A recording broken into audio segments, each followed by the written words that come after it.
Okay. Well. Oh, well, look at that. You're in the back anyway, so you can do your little backflip now. Joshua. You can do your backflip. I'm not motivated anymore. You better be. You said you were going to do a backflip. No. I'm telling the live stream right now that you said you were going to do a backflip. No, thanks. Marcus said he was going to do a backflip for y'all when he came in.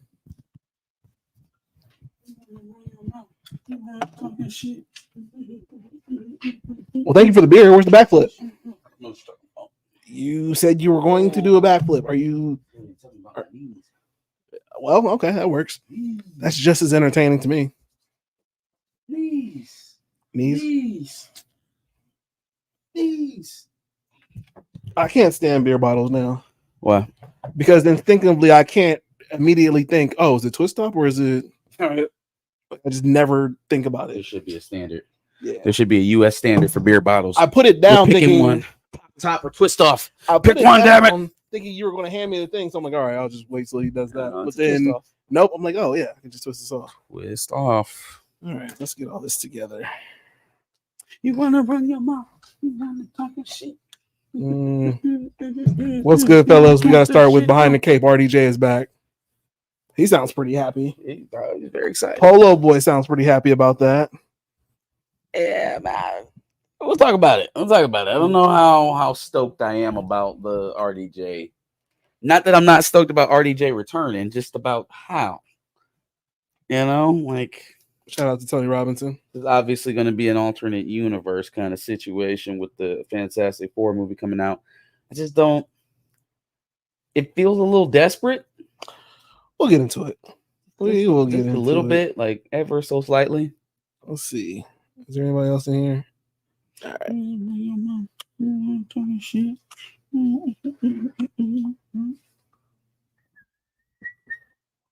Get this bad boy started up. Then you just leave again.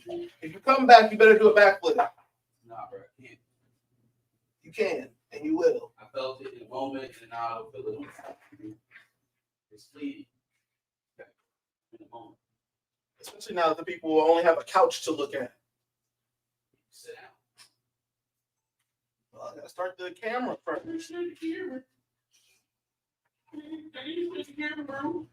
That's crazy. Who's gonna carry the boats? Here I am trying to ensure quality for the people, and who's gonna carry the boats? I don't know what that is. Who's gonna carry the boats? Decoy casting. He is Iron Man. They just want to surprise us. Hey, now that would be very creative, and I would fuck with that. I don't know. We'll see how it goes. We'll talk about it. All right, Behind the Cape. Since the people clearly want to talk about it, RDJ has been announced at SDCC in Hall H as Dr. Doom, which is a clear, desperate move to clear themselves of any Jonathan Majors casting that they may have made in the past. Like just drown it out. let's drown it out. The fact that we're about to send Kang upstairs and he's never gonna come back down. Can I say something? Can I address Marvel real quick if they're watching? What's up? I want every single penny and every single second of my time from watching Ant-Man Quantumania because it means nothing now. It means that. Absolutely nothing. Season 2 of Loki. Season 2 of Loki, but that was at least good. At least decent. Yeah, still. I mean, just dead end art. All of Ant-Man Quantumania was trash, and I had to watch it. All of Phase 4 was kind of just like a dead end arc. Like the multiverse arc is dead, y'all. It's done. Yep. They'll probably pick it back up once we get the Secret Wars, and that'll be the crescendo. That will be our payoff. We'll be in Secret Wars.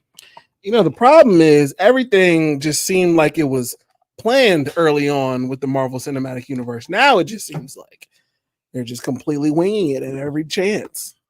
And this, like I said, it seems like a desperation play. I think just in general, most of the things that we saw come out of SDCC just kind of felt like, I think for me, I think the word of the night was why. Like when we're right now, what we're talking about with RDJ being Doom, like, do we want to see RDJ back in the MCU? Absolutely. is Iron Man one of the most beloved characters in that cinematic universe? Arguably the most beloved. You know, it depends on whether you're a Cap fan or Iron Man fan. Yeah, I mean, just all around great decision to get RDJ back in the fold. Except Doom. It doesn't really make sense. Like, why though? I mean, okay, so yeah, he's a variant Doom, right? He's going to be in this alternate universe where the Fantastic Four live. I'm still trying to wrap my head around why the Fantastic Four needs to be a period piece, but also in another universe. Like, we can't even have a timeline that's running congruent to what we have right now. No, not only are they displaced, but they are of a different generation too. Yeah. Yep. Makes sense. Or just why? I don't understand why. I don't. Just in case they have plot holes that they can explain with, oh, it was a different time. Oh, this is why the Fantastic Four haven't been around anymore. Well, then create them. Yeah. Then be creative and start something new. No, it's like they're leaning on multiverse for excuses. This is why Kang isn't around anymore. This is why Dr. Doom looks like Iron Man from our normal universe. I even had a problem with this a little bit in Deadpool and Wolverine to a certain degree, because they just didn't do a great job of seamlessly explaining what was going on here. It's like we got this sacred timeline shit over here, and then we got this, whatever's going on in the Fox universe, but somehow, like, is he already able to jump universes? Was it one universe and then it split off? How was he? Spoiler alert for Deadpool here. So if you haven't seen yet, kind of cover your ears for a second. How did he apply for the Avengers in 2018 in our universe in Earth 616? And then we fast forward to present day Deadpool in his Fox universe, where he's wearing a toupee, but all the events that happened in the sacred universe, in the sacred timeline, still happened and is relevant to what happened or to what's now going on in the Fox universe. See, very convoluted. Am I good now? Yeah, go ahead. Okay, cool. I gotta wait for the bootleg version. I don't understand. Now that shit that they put on that I saw on Thursday night was good enough that I didn't give a shit. I didn't care. That it was inconsequential to me. Everything else that was going on was way more important. But we're just continuing to convolute the mess here, only to have this big crescendo in Secret Wars, which is now not really going to be a surprise. Yeah. I mean, you've kind of already tipped your hand as to what Secret Wars will be. It will be all this random Elseworld universe stuff that y'all got going on. Monica Rambeau and the X-Men Fox universe. We got Deadpool and Wolverine in the old Fox universe kicking it, even though no other X-Men are around, which was kind of weird. What else you got going on? You got fucking Fantastic Four and their own deal. Professor X and Black Bolt and the Illuminati and this other and their revenge, because maybe not all of them actually died. You got fucking who else is coming in? The TVA. I guess the Council of Kings are just gonna go fuck off forever. Yes. Yep. Like they're just gonna fuck off nowhere forever, and they just gonna be dangling out there in the middle of nowhere. You know what's crazy is Jonathan Majors can't be there to close it, so they're gonna have to just be like, it just didn't happen. It just didn't happen. Oh my! It's just so much going on right now. And then they all gonna be fighting, and this random motherfucker gonna be swinging in on a web, and they gonna be like, "Who the fuck is that? Is that a goddamn flying spider?" Yikes! We got a lot to bring together, man. We got a lot to bring together. And multiple Spider-Man. Yeah, multiple Spider-Man. Yeah. That's the Spider-Man I know. No, that's the Spider-Man I know. Jesus. Yeah. Yeah. No. So to summarize, so much for not doing homework. Right. To summarize, RDJ, cool, but like doesn't really make sense. It feels very desperate, man. And then also, to a degree, it feels a little bit creatively bankrupt. Like, how many thousands of actors could you have had at your disposal to play this role? My dear God, let's use this as a segue to another disappointment. Fucking Giancarlo Esposito. Imagine watching them bring a character that they had played for about 15 years, died in a very emotional goodbye in the biggest film that they ever made. Oh, we're going to bring him back for another set to be Dr. Doom. And they made you the leader of the fucking Serpent Society. Yep. All of this hullabaloo about, oh my God, what is Giancarlo Esposito going to be? Who's going to be his character? Oh my God. George Washington so much Carver. intrigue. George Washington Carver. But we started at Professor X and ended up with some fuck from the Serpent Society. What is going on? What is his agent doing? Talk about getting boxed out the paint. You let a fucking retiree come in and take you for the biggest role coming into phase 5. Is phase 5 now? Phase 6 it would be. Oh, when he comes in. Well, no, I thought is this going to be America phase 5? was phase 5. Okay, well, phase 5. Damn, dog. Damn, Hemi. So I wonder if at the point when they, kind of did some editing on Wakanda Forever and deleted the whole Doom appearance there, if that was because they were still in negotiations trying to get Robert Downey Jr. back to play Doom. Yeah, because who else were they trying to get to play Doom? Good Lord, man. Like, how? And then again, I have the same question that I have for Mahershala Ali, the same question that I have for Harrison Ford.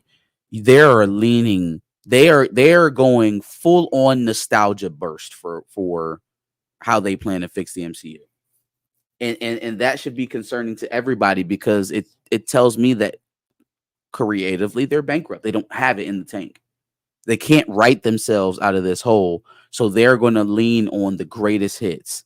Marcus and McFeely, the Russo brothers, Harrison Ford, Robert Downey Jr., Hugh Jackman. They are going to give you can't miss, can't lose stars and producers of films and dare you not to come see it. The problem is that narratively it is still very, very flawed. Oh, yeah. It is very, very flawed. And this pivot away from the multiverse saga into what I can only assume is going to be what Doom War Light probably will involve Shuri to some degree, leading in the Secret War. I just don't know, again, narratively, if we are tight enough to give us something lasting like what we got in the Infinity Saga. You got way too much missing from all of this as well. Like, it feels like we're just plugging a lot of holes. Fantastic Four is obviously in some other fucking universe way before. The X-Men are still not continuity. You don't have T'Challa. Yeah, there are no X-Men of consequence in the main MCU. Like, I was thinking Deadpool and Wolverine. Well, not okay. Never mind. Sorry, I don't want to give too many spoilers. I know a lot of people still haven't seen it yet. But do I need to? No. I thought that movie was going to leave us in a different place than where it left us, and it didn't clear up some questions for the multiverse like I thought it was going to be. There still has not been a all-encompassing multiverse movie or project yet. We have still just gotten bits of pieces. They have not fully committed to breaking down or even exploring other universes yet. We haven't really expanded upon any other universes to a degree that would make it real yet. Which is weird to say because we have all these projects that have referenced it. Yeah, and there hasn't been any real, like you said, connectivity amongst any of the stories, really. Like, they only solely base themselves off of whatever story they're telling at the moment. Yeah. I don't know, man. This is going to be. This is all or nothing for them. I think this is it. They're not going to change their message. They're not going to change the way that they're delivering their message. They're just going to put some can't miss stars in front of it and dare you not to see it. I think it's very bold. I don't know how this is going to work out, man. I don't think I ever had a Robert Downey Jr. Marvel movie underperforming, and then looking at the performance of Wolverine and Deadpool, it's really hard to think that that's where we're going to be at. But at the same time, man, this is very wishy-washy. This is very mixed reaction feeling for me, at least. I can't speak for everybody, but it's a very mixed bag. I lean negative only because now everything Kang means nothing, and I watched again a lot of Kang stuff, a lot of multiverse stuff. But then also, I saw a take on Twitter about how Tony Robinson, what's going on? I saw a take on Twitter about how basically Iron Man or RDJ came into the Marvel as like this redemption role for him, and Marvel was very obviously encompassing with everything that he had going on with all his troubles, and yet can't do the same thing for Jonathan Majors. And then a shocking twist, they take RDJ, bring him back again to throw away everything that Jonathan Majors has done. I thought that was insane. People referencing or Will T referencing Superior Spider-Man in the chat, some comic book stuff. I think there are some interesting comic book angles you could take with this. Even I don't know, man. But do you trust them to write that? No. And again, we keep falling back on the situation of when MCU Avengers see Doctor Doom from whatever universe he's coming from. Tony, you better not have Pepper or Morgan around. Yikes. Doom. Gwyneth Paltrow already made a tweet or some kind of reaction to it. Did she? Yeah. Talking about, so you're going to be a baddie now? Okay. All right. Yeah, I like Giancarlo Esposito Perp. I think he's going to perform well in whatever you give him. But this character is a dead end. It's a dead end. It's not going anywhere out of here. It's not going to be a character that they put a whole lot of attention to. I'm mad at his representation. Again, we went from, I don't know, maybe I could be Professor X. I don't know, it could be something different, to being some fuck in a throwaway team who's going to be the B-list villains in a B-list Captain America film. So, yeah, I mean, again, I expect him to be a professional and to do his job, but I'm just not very excited about the role. Chat, did they confirm a Young Avengers movie? Just want to confirm that, I guess. There may be elements of infamous Iron Man. Tell him. Okay. All right, Chillmonger. Anyway. All right, moving on to wrong. Remember, Nick Fury's Secret Invasion was integral to the Marvels. Shut your ass up. Did you care about talking about the Thunderbolts at all? What is there to talk about, man? What is there to talk about with the Thunderbolts? I got nothing. What are we talking about? I love that the Stranger Things dude is very hyped to put on the Red Guardian uniform, but please let me be the first to tell him and everybody else involved in that project that nobody gives a shit. No one gives a flying fuck. A waste of $150 million or whatever the hell they're putting into that movie. Yeah. Why in the holy shit are we doing that? For no other reason to match brand recognition with DC and Suicide Squad. That's it. Yeah. Or Squad Commandos or whatever the hell is going to be their anti-hero team up. But it's going to be so that we can continue to have a one-to-one brand recognition for our superhero counterparts across the lot there at Warner Brothers. That's the only reason this makes sense. Scrap this shit, call it Dark Avengers, get some heroes in there that we actually care about. Or it'll flop. Yeah. Honestly, the only thing that the things that I saw out of this slate that are probably not going to flop, Avengers Doomsday. I mean, that's name recognition plus Robert Downey Jr. in another Avengers film. Just kind of feels seamless.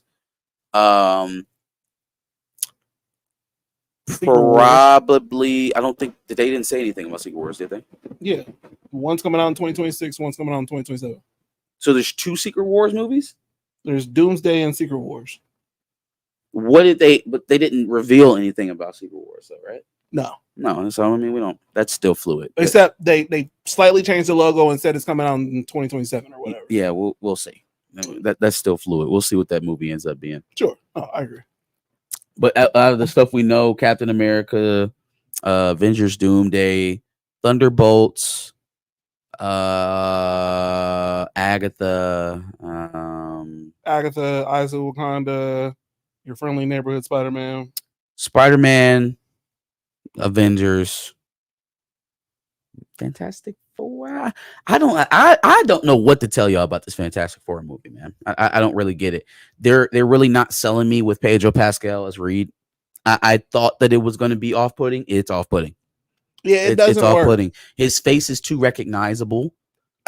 And every other role that he's played in that I can remember kind of lends itself to his ethnicity. Yes. Reed Richards is not it. I was going to say, I feel like Krasinski also would be too recognizable for me. But then he fits so much more seamlessly than Reed Richards. It is not nearly as visceral reaction to seeing John Krasinski up there as Reed Richards as opposed to Pedro Pascal. It is a like, it is a hard sell, man. It really is. It's not that he doesn't. I don't know. It just doesn't look like Reed. It doesn't look like Reed to me. He looks like Reed with a dash of George Lopez. He doesn't look like Reed. He looks like Ricardo. Looks like Ricky Ricardo playing Reed Richards. Yeah. Like if this was a Lucille Ball biopic, I guess I'd, sign up. But it just doesn't. Yep. It's not doing it, man. And I love dude from The Bear. I didn't see anything. They probably held back a lot of footage. Obviously, they don't want to give you the thing right away. Mm-hmm. They only got about 2 seconds of the Galactus, kind of pop in there from the footage that we saw from SDCC. Ben Grimm is in a dating show. Okay, he plays human Ben Grimm. I think anybody with a square jaw who's over 6'2" can play human Ben Grimm. Can he play the Thing? Yeah. Can he play the Thing? I didn't hear any lines or quips from Johnny, so I don't know if he's funny. I don't know if he plays a good, jock, a good, pretty boy, all-American boy. Like, I know he plays a good nerd. Mm-hmm. He plays a good underdog. Mm-hmm. He plays a good guy, an overlooked guy, the loser archetype from Stranger Things. I don't know. He's gonna have to switch that up. What the fuck he is as the alpha male. Everybody wants to be him. Everybody's jealous of him type of guy. Yeah. I don't know. And it didn't really get shit from that clip either. No. Old girl. We really didn't get anything from that at all. Yeah, old girl from Sue Storm. She looks okay. The only thing we got is that it's going to be an old looking ass film in another universe that has nothing to do with the main MCU. And they gave it an unnecessary title. First Steps. I thought we weren't doing origin stories anymore. What happened to that? No, they said it's not going to be an origin story. Sure sounds like a fucking origin story after they get their powers, supposedly. Well, just because they already have their powers when the movie starts doesn't mean that it's not an origin story. Everything about this film feels like an isolated setup film. Yes. Which is an origin film. It's just but Marvel doesn't want you to think of it as an origin film. Okay. They already got their powers. Okay. Celestials are made up of adamantium. Do you care about that? Okay, another thing. Why? Why? Wolverine and Celestial. The Celestials are made out of adamantium. That doesn't make any sense. Adamantium is a derivative of vibranium, right? Scientists, while experimenting with vibranium, derived adamantium, which then led into the Weapon X program with Wolverine and what's the chick with the fingers, the finger dagger things, fucking Lady Deathstrike and all the people that were in Weapon X, right? Like adamantium was something that was developed as a derivative of vibranium. Are you trying to make adamantium older than vibranium? Or as old, like this doesn't. Why are you doing this? Why? Why are we unraveling parts of the lore that aren't even relevant to anything? Who gives a shit about that fucking Celestial? Y'all obviously don't. Why does he need to be made out of Make him out of vibranium. Make him out of the oldest metal that already exists in your timeline. What are you doing? Changing things. Continuing to make the very fiber of Wakanda irrelevant. Like, we were getting a little too close to calling Wakanda the motherland of this universe. So let's start backing away. It'd rather be on the back of a big ass frozen robot in the middle of the Arctic. Because that fucking makes sense. I hate you. I hate y'all. God damn. Just doing shit for no reason. Yes. Just attacking the lore for no reason at all. And boy, oh boy, if y'all think that the shit to come out of SDCC is going to be good for Marvel or going to be big, D23 coming up. Oh, D23 is going to knock off your fucking socks because it's not just Marvel, but it's Lucasfilm and Pixar too. Buckle your fucking seats, Andy. We are not in Kansas anymore. They're not fucking playing. They probably going to have some Star Wars news, and it's going to send us into an even bigger tizzy. This shit is going to be fucking crazy. Yikes. Shit is going to be fucking crazy. Oh, another bit of news that went quietly in the midst of Deadpool premiering and SDCC. Ike Perlmutter has sold the rest of his shares, his remaining shares, so he's no longer a stakeholder in the Disney company. So it really seems like any opposition to Disney, at least boardroom wise, has dissipated. They don't even have the pressure. They're not even currently being pushed by anyone internally to do better. We are in for some interesting times, y'all. This is either the dying cry of a wounded animal, or it's a valiant comeback. And we are all just kind of misjudging it at the moment, or at least we are.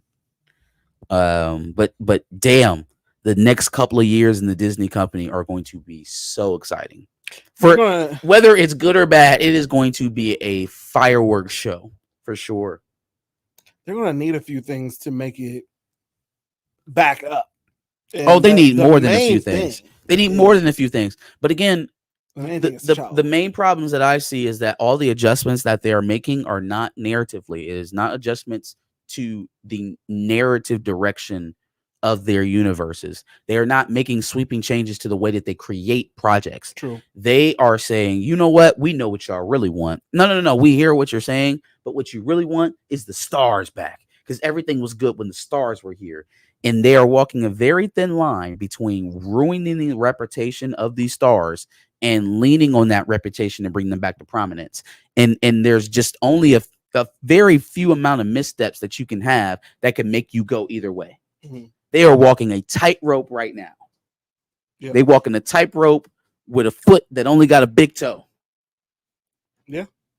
You know what I'm saying? And they a mile up Sears Tower to the fucking Empire State Building.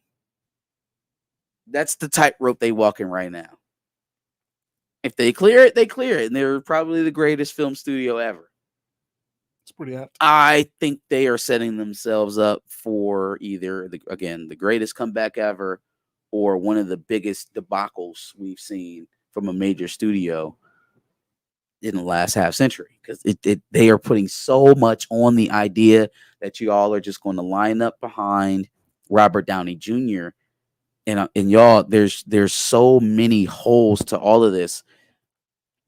Look at the things that they are undoing from past Marvel successes to get them back on track. This is very much desperate. It is very much desperate. This is not happening from a position of strength. Make no ifs, ands, or buts about it. This is not a move that is made from a position of strength. The Robert Downey Jr. death was probably the closest thing that they've ever had to Oscar-worthy performance. That and the Angela Bassett speech. I was just about to say. That and the Angela Bassett speech. Quintessential tearjerkers, right? Like what the person who saw it who didn't choke up both times. So to undo that in this way, making him the bad guy, as if there was no one else in Hollywood to play this bad guy, it feels like desperation to me, man. This feels very desperate. No, but they're telling you this is good, so it's good. And again, somebody mentioned earlier it could be a fake out. Maybe this is a fake out, and he's going to be Iron Man. Yeah, it's completely different. Okay, and then I'll eat all of this. I will happily, if that's the case. Until then, I am very skeptical of this move. For sure.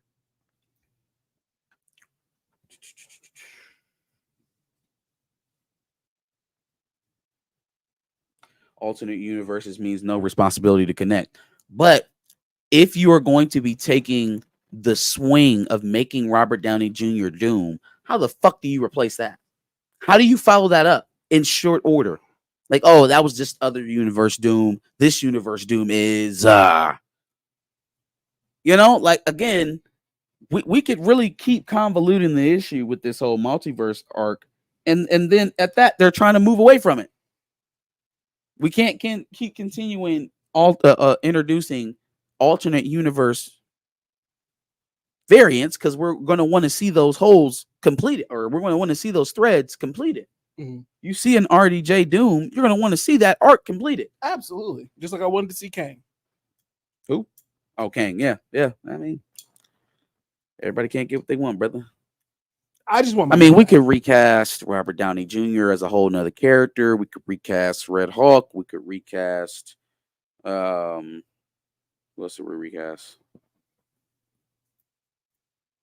No, they didn't recast the guy from Moon Knight. They didn't recast the guy from Miss Marvel yet. Who? The dad. The dad from Miss Marvel.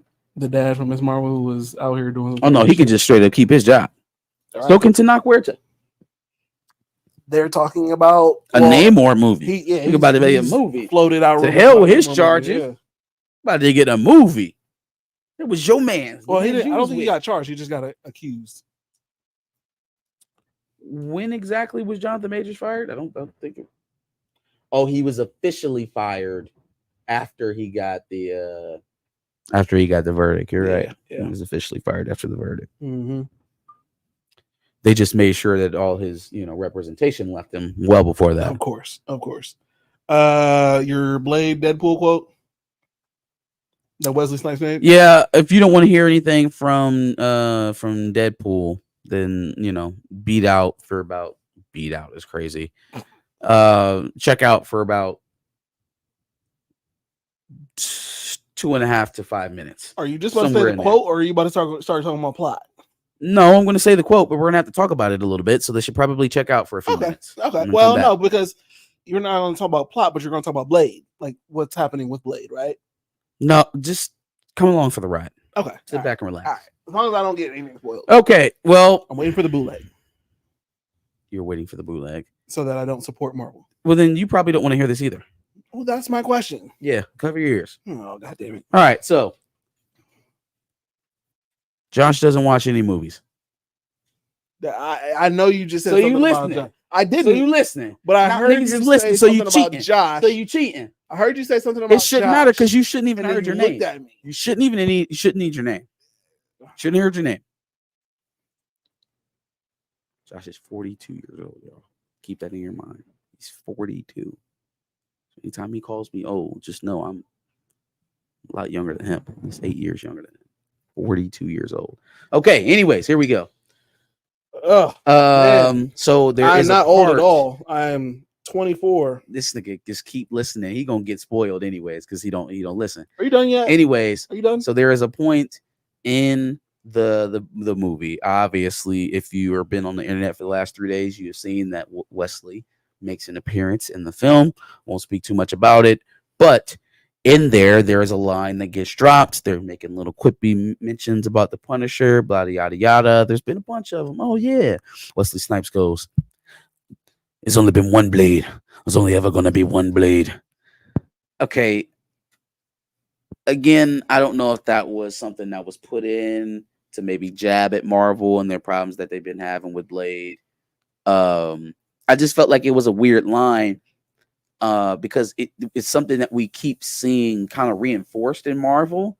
It's like, Ryan Reynolds talking about Hugh Jackman. Oh, he's the only one that can be Wolverine. And then now you can listen now. Now we got this about Blade. It's just like, first of all, what it really does is it shows you what an incredible person Chadwick Boseman was, not even knowing him. But the fact that he had such a lack of hubris, such a lack of ego, that he, even in his waning days, put the prospect of the type of reach that a film like Black Panther could have over his personal stardom. Not at all having this, oh man, it's got to be me. I got to be the quintessential one. I want everybody to remember me for this. Yeah, everybody has to remember me when they think about this. Like when there's so many people living that like wear that type of vanity so proudly that him in his worst days wouldn't dare. It's just a very, very stark comparison to me between and a very the two. endearing quality of Absolutely. Chadwick Boseman. And to follow up on that, idea, it is such an asinine take to think that these characters can live on with the same actor forever when a lot of these guys who are playing these roles now, Hugh Jackman, Ryan Reynolds, Wesley Snipes, these guys came up, even Harrison Ford to a certain degree, watching guys play playing different versions of the same characters. They watched the Sean Connerys, they watched the Pierce Brosnans. You know what I'm saying? They watched guys play multiple guys play Captain Kirk throughout the years. They've watched multiple Bruce Waynes. They watched Keaton. They watched Clooney. They watched Val Kilmer. They watched Reeves, and they watched Cavill, and then they watched Roth. They came up watching these guys or working with a lot of these guys as well.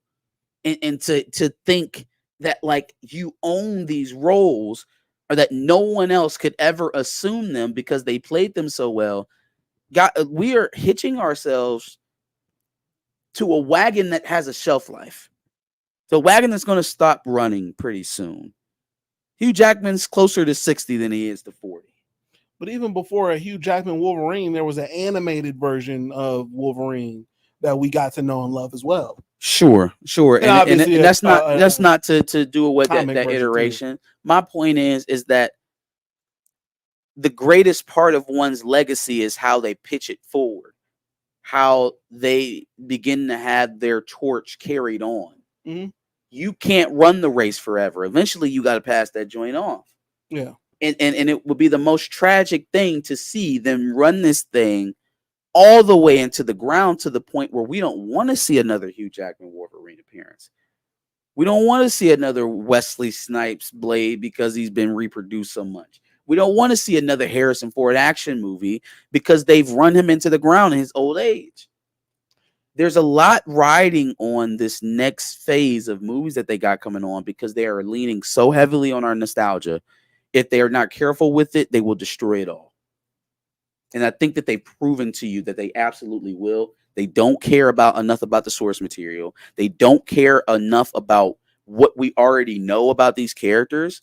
They're playing willy-nilly. They're playing by the seat of their pants. They don't give a shit.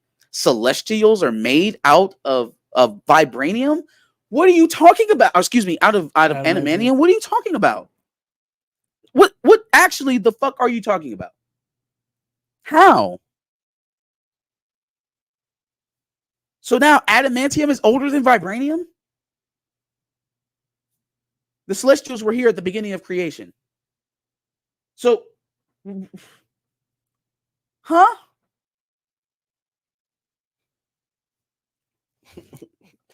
They don't care enough to protect these guys, bro. And the fact that they're willing to bring them up in such a throwaway fashion. Harrison Ford is helping bring along Anthony Mackie's Captain America movie. He didn't show up in Chris Evans' Captain America. He didn't show up in an Avengers film. Well, he wouldn't have to because people were actually invested in that Captain America. My point is that they're having to pull out their draw 4 Uno cards just to get back on track. This is not a crescendo. This is not a send off. This is not a swan song to a build up of ages like Infinity War and Endgame was. No. This is hey, we need to convince people that they need to start spending their money with us again. This isn't a car driving. This is everybody getting out to push the car. Yeah. And they asked Harrison Ford, Robert Downey Jr. to come back to do it, and Ryan Reynolds and Sean Levy. They got some bodybuilders to push the car. Yeah. Okay. Because it's not running on its own. We'll see how it goes. I didn't want to overlook the cartoon thing because you think about different versions of the Joker, for example, like Mark Hamill but then also Heath Ledger and stuff like that. That's the They only reason I they brought up, grew like, up in an animated industry version. watching guys play characters over and over and over again, and they respected the hell out of them for doing it. I couldn't understand why now all of a sudden, oh, it could only be me. I am the one. That's crazy. Y'all think Jennifer Garner gonna play Elektra the next time we see her? Yeah, bro, she could do Probably it. not. She could do it. Probably not. Damn, how old is Jennifer Garner? And where has she been lately? Doing shit. No, we're gonna find it out. But anyway, in the meantime, she's 52. Damn. Anyway, don't care. All right. Pretty good for 52. Why as a white woman? It's not bad. No, she looks great as a 52-year-old, but yeah, as a 52-year-old white woman. Because man, what's the generation under us? Is that Gen Z? Yes. Gen Z is after millennials. Yep. Holy shit, they are aging terribly. Yeah, Paulo boy, why you looking like you 52? You rolling with a bunch of raisins, fam. And you going with your mom to the interview? Yo, generations look terrible. Y'all are aging horribly. You know, Jordan, the food guy, is like 25. And he looks like Childish Gambino and Method Man. No, he looks like Childish Gambino and Method Man's father. That's a fact, too. Jesus H. Christ, when did y'all kids start looking so old? Got me checking in the mirror like, damn, dog. That's crazy. Sheesh. Anyway, moving on to Zendaya and Sam Levinson. Yeah, they got beef, dog. They got beef. Big beef. It looks like Sam Levinson decided to work on The Idol, which got canceled after 2 episodes. So that was a terrible decision. No, not 2 episodes. They played the whole season. I don't think they did. It did. They canceled it midway through that season. Fam, I watched it. They may have showed the rest, but they canceled it in the middle and then like like it's not going. Okay, I see what you're saying. Like the series got canceled while they were still showing episodes. Yeah, gotcha. Yeah, no, I mean, I for the life of me, I said it while it was going on. I had no idea why the Weeknd's representation would ever let him play that role, ever as your first major role in Hollywood. Because I mean, he had the brief little cameo in Uncut Gems, which I mean wasn't all that flattering, but it wasn't as bad as what the hell we got in The Idol. Yeah, it was weird. It was weirdo energy for sure. And to be right at the very beginning of this whole Diddy saga that was going on. Yeah. We hadn't gotten all the way to Drake yet, but it was right off the heels of R. Kelly getting his just due. And right in the very, very early stages of something getting ready to go down with Diddy, y'all might want to look out. Start hearing more stories. On HBO being a whole fucking weird ass nigga, yeah, like a whole freaky ass nigga. He was a fan before Drake was a fan. Facts. It was looking bad, and then by the end of the series, they had totally emasculated him, and it was just uncomfortable to watch altogether. Did you see the whole season? I did. Damn, I watched the whole thing. Damn. Watched the whole thing. I think I saw the first couple of episodes, and I was because like, this shit sucks. In the beginning, I felt like we were going towards a, this is what happens to child stars and their transition from child stardom into their adult life and how they're controlled by their management. And there was a good amount of that, but the vast majority of the show was just visceral sexual content and music. 50 Shades of Weeknd, which is a lot of what you get from Euphoria. Only the story from Euphoria is a lot more grounded, deals with a lot more real world issues. I couldn't really connect to the whole celebrity lifestyle shit because I don't live that life. Sure. And then it took a quick pivot from this is how celebrities live to a abuser-abusee relationship. Mm-hmm. And by the end of it, the abusee had become the abuser. And I wasn't really sure who the fuck I was supposed to be rooting for. It was just a big jumbled mess. Yeah. But one person that I knew shouldn't have signed up to do the role was The Weeknd, because he became the most hated character and then transitioned to the most beaten and drug out character of all of them. And it was just really uncomfortable watch. But to know that he was doing that instead of writing season 3 of Euphoria feels like his priorities are off. Feels like maybe somebody at HBO should have been able to pull him back in and be like, hey, get your shit together. We need season 3. while we got Zendaya available, you know, she going to do Dune. In my vision of this spat, I feel like the studio is going to lean towards Zendaya. She obviously makes them a little bit more money. The kind of things that Livingston is mad at her about, oh, she thinks everything's about her and she's going out making movies. Well, fam, she's the biggest star on the show, right? Like they show her face first whenever they promoting Euphoria. She is the belle of the ball. And not just that, she's making box office hits for the studio y'all both work for. So it's not like she's going out here working with competing studios. The last film that she had with Disney premiered in 2021. It's 3 years ago. And then I think that was the same year as Euphoria season 2. Yeah. So what is the fucking excuse? Challengers? You telling me you couldn't write a script for season 3 of Euphoria because she was doing Challengers? Yep. Get the fuck on, fam. Pick up your pen. You know what though? You would have to write a season, I feel like, that just completely departs from everything that was kind of happening in Euphoria, for the simple fact of what happened with Ashtray in the show. With who? The little kid.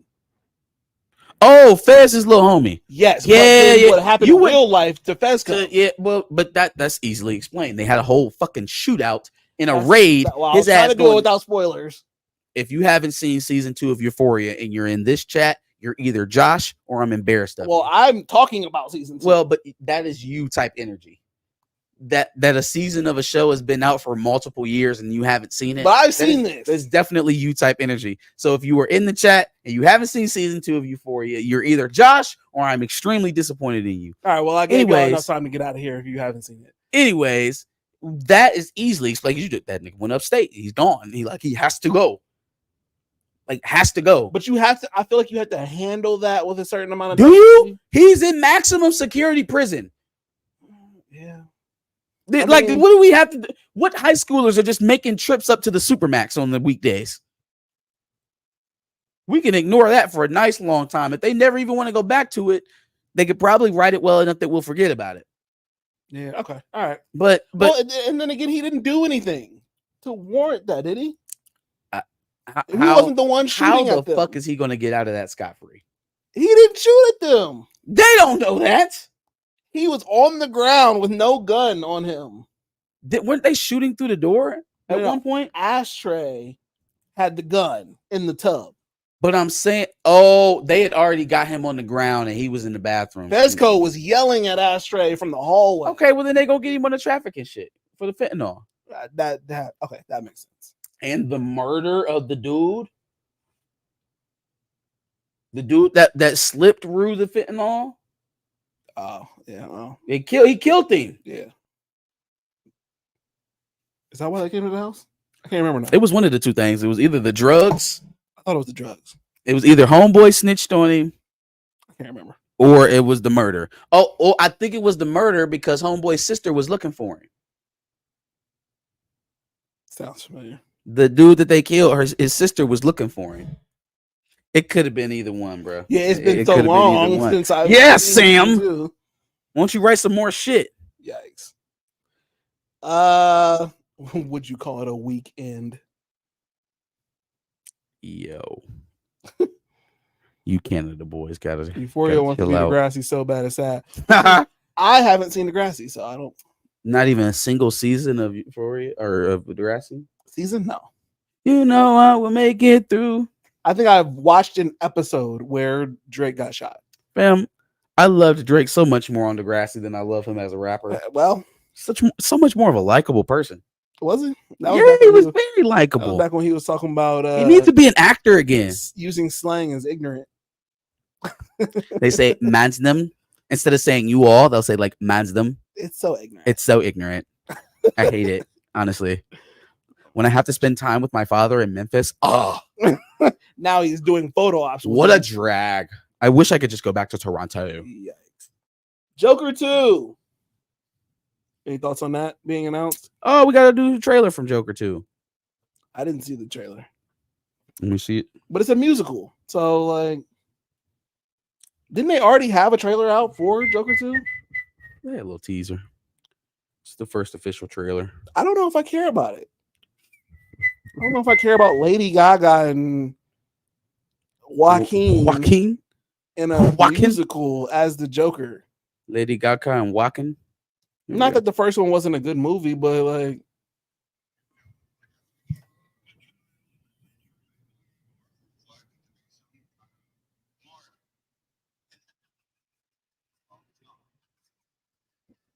Still doing the laughing shit. Right.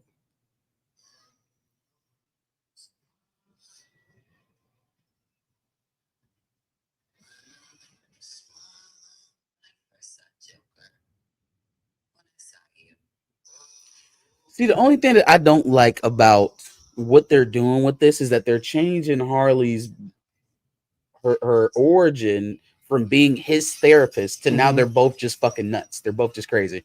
Oh, so she's just in the asylum with him? Yeah, she's just another patient. Oh, that's stupid. Why? I feel like this could work just fine with her being a therapist. Like the true arc is that she's his therapist, and in the midst of trying to work him out of his own psychosis, she goes crazy and becomes madly in love with him. Yeah. Why makes sense? Why do we have to deviate from what is already established? It's like people see American classics and they be like, "Ooh, if I change it a little bit, it'll be my own American classic."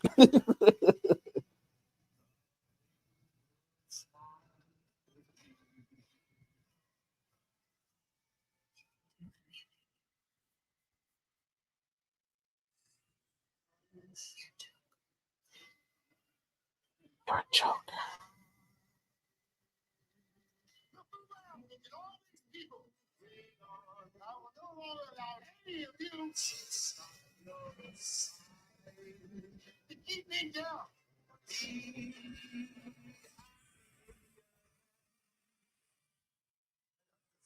Suspicion that we're not giving the people what they want. I can't see it now. They about oh my bad. They're putting them on TV. Who in the fuck would ever let this motherfucker back on television? That's not a crazy vision that he's having, or it could be dream. That was a dream. Him clonking the judge over the head with a hammer is absolutely a dream. No, but that was real. Yeah.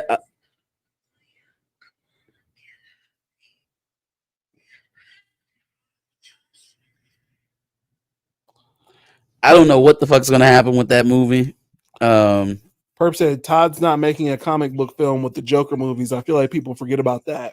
No, obviously he's not making a comic book movie. So I am kind of taking that with the grain of salt. But the fact that you're clearly taking something from the source material and then like slightly tweaking but it, not a comic book movie, is still a far cry from musical, right? Even given that the first movie was not a musical at all. Like one scene from that movie, one viral scene from that movie seems like it led the decision to make the second movie a musical. Is the problem that I'm having. I'm not. It's not so much that, you know, we're straying from canon, even though I struggle to understand the liberties that people choose to take with the source material. It's never really anything that makes the character more interesting. It's never anything that seems like it does the character better. But again, that's not the main problem. The problem is that it feels like we're changing the DNA of what made the first Joker good. Because again, that wasn't a musical at all. Yeah. So, well, going into it, I gave it the benefit of like, if the musical has a plot reason of being a musical, then fine, I can do with that. But I just haven't seen it yet, and I guess it'll take actually seeing the movie to hopefully get there if that's the case. Yeah. Do you think that Joker can continue to be successful as an isolated project, not really being tied into the greater happenings of Marvel, obviously Batman, other villains? DC? In DC, yeah. You said Marvel. I'm sorry, other DC villains, my bad. So do I think it can continue like aside from the DCEU or James Gunn's right? Or without at least adding other characters, other non-Joker related characters. Like, does he ever run into Harvey Dent? Does he, does Bruce Wayne ever make an appearance? We saw Thomas Wayne. The real, like, DCEU Batman? Yeah. Well, no, or just a Batman. Is there going to be a Batman that shows up in this series at some point? I feel like no. At some level, it has to include... Or they would have to tell a great story outside of it somehow. But some characters are going to have to show up, right? If Harley is in this one, other characters are probably going to show up, I would think. I guess the problem ends up being is how many derivatives are we going to have? We already have a couple Harley Quinns running around. We're going to have 2 or 3 Jokers running around. Yeah. How many derivatives characters are we going to, I don't know. I want to say because of how well the first one did, that it has a chance to exist isolated. But as it continues to grow, as the story continues to go on, it becomes less and less likely living in Gotham that Joker is going to be able to operate with impunity. So it's like somebody got to show up. You know what I'm saying? If Superman take a trip down from Metropolis, somebody gonna have to pop in. Yeah, something. But I mean, again, I feel like Harley Quinn being in this leads to that, or at least helps with that in some way, shape, or form. Mm-hmm. All right, we only got a couple more things, really quick. Let's just get through them real quick. What up, Mr. Layton?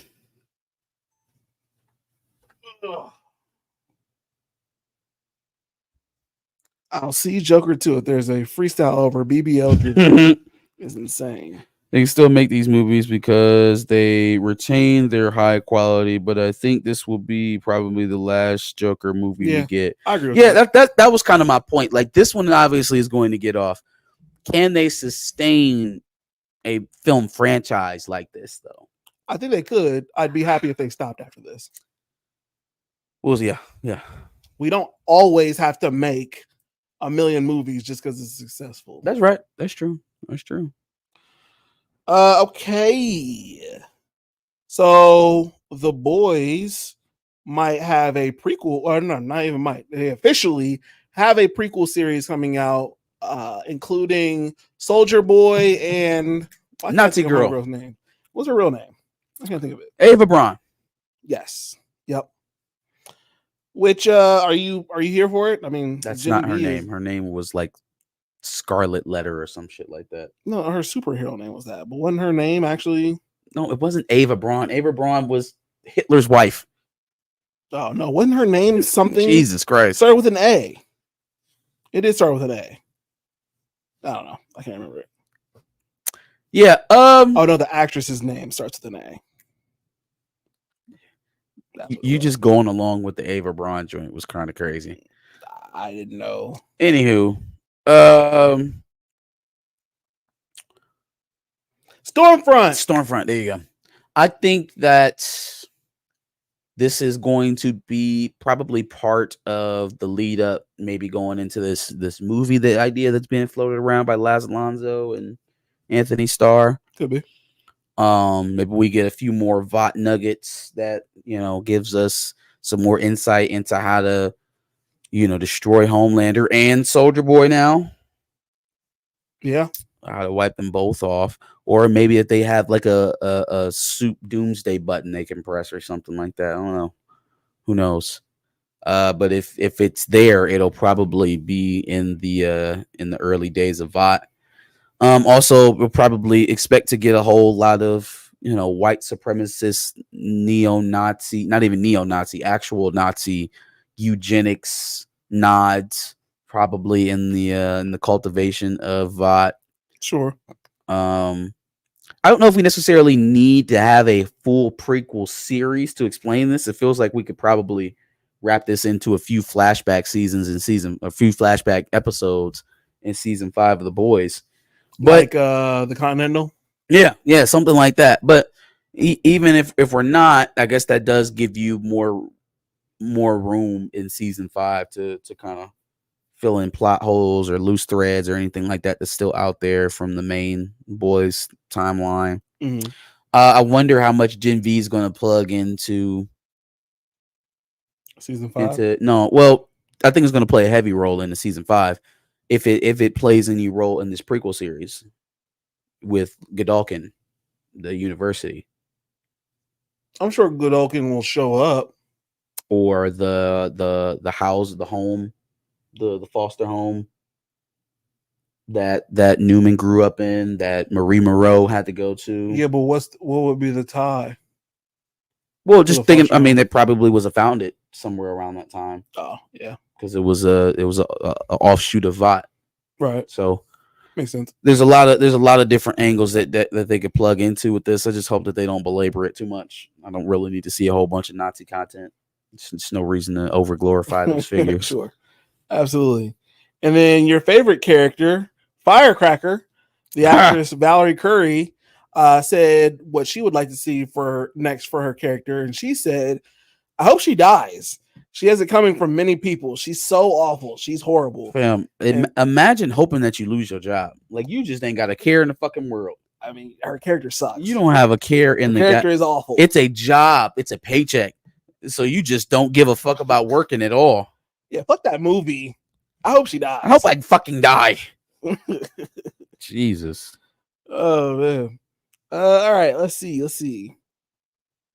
Apple TV is currently getting less viewers a month than Netflix is in a day. That is insanity. So if you had any more questions in your mind about Netflix and bundling, there you have it, son. Not just the fact that all the other studios are pitching their content to Netflix to also be viewed on their more popular platform, but we get more streams in a day than you get in a month. Eat a dick. Okay? Like, Jesus Christ, talk about domination of the market. Except Apple TV has some... Apple TV does have good stuff, but again, that's not the point. Netflix is dominating the market currently. Yeah. In terms of just sheer size and quality of product that they are providing. Netflix is too embedded in the culture for people to give up their subscriptions to. And they also don't make wild, sweeping changes with the stuff that they're pitching to people. Besides price changes. Well, there, yeah, they do that once a month. But people are more amenable to Netflix and their price changes because they're getting can't miss content, and there aren't many other streaming services that can say that season in, season out. There's always something on Netflix that somebody's watching. People got so pissed off about the whole not being able to bring users over or whatever, or use somebody else's shit, and then they still bought subscriptions. Yeah. That's how much Netflix is just embedded into people's daily lives and how much of a market share they have over everybody else. Also, I didn't really see a real way of them enforcing it when they announced it, and I still don't see it. Still don't see it. I haven't gotten checked not one time about the amount of devices or where I'm logging in. Do you haven't been asked to verify? Own the Netflix? Yeah, because I have, and I was using somebody else's, and I got it on my TV. Like, yeah, you can't use this anymore. Really? Now here's the thing. Here's the crazy thing about that. Okay, I didn't get that until I tried to put it on my TV. So like, I have it on my computer, my iPad, my phone. You hit you must have hit the max on the device, the device allotment, whatever the amount of devices is. Maybe. But like, I feel like it's me, my wife, obviously my son, he has a tablet. So between us, there's probably maybe 6 or 7 devices. Hold on. Let's count the TVs. 1, 2, 3.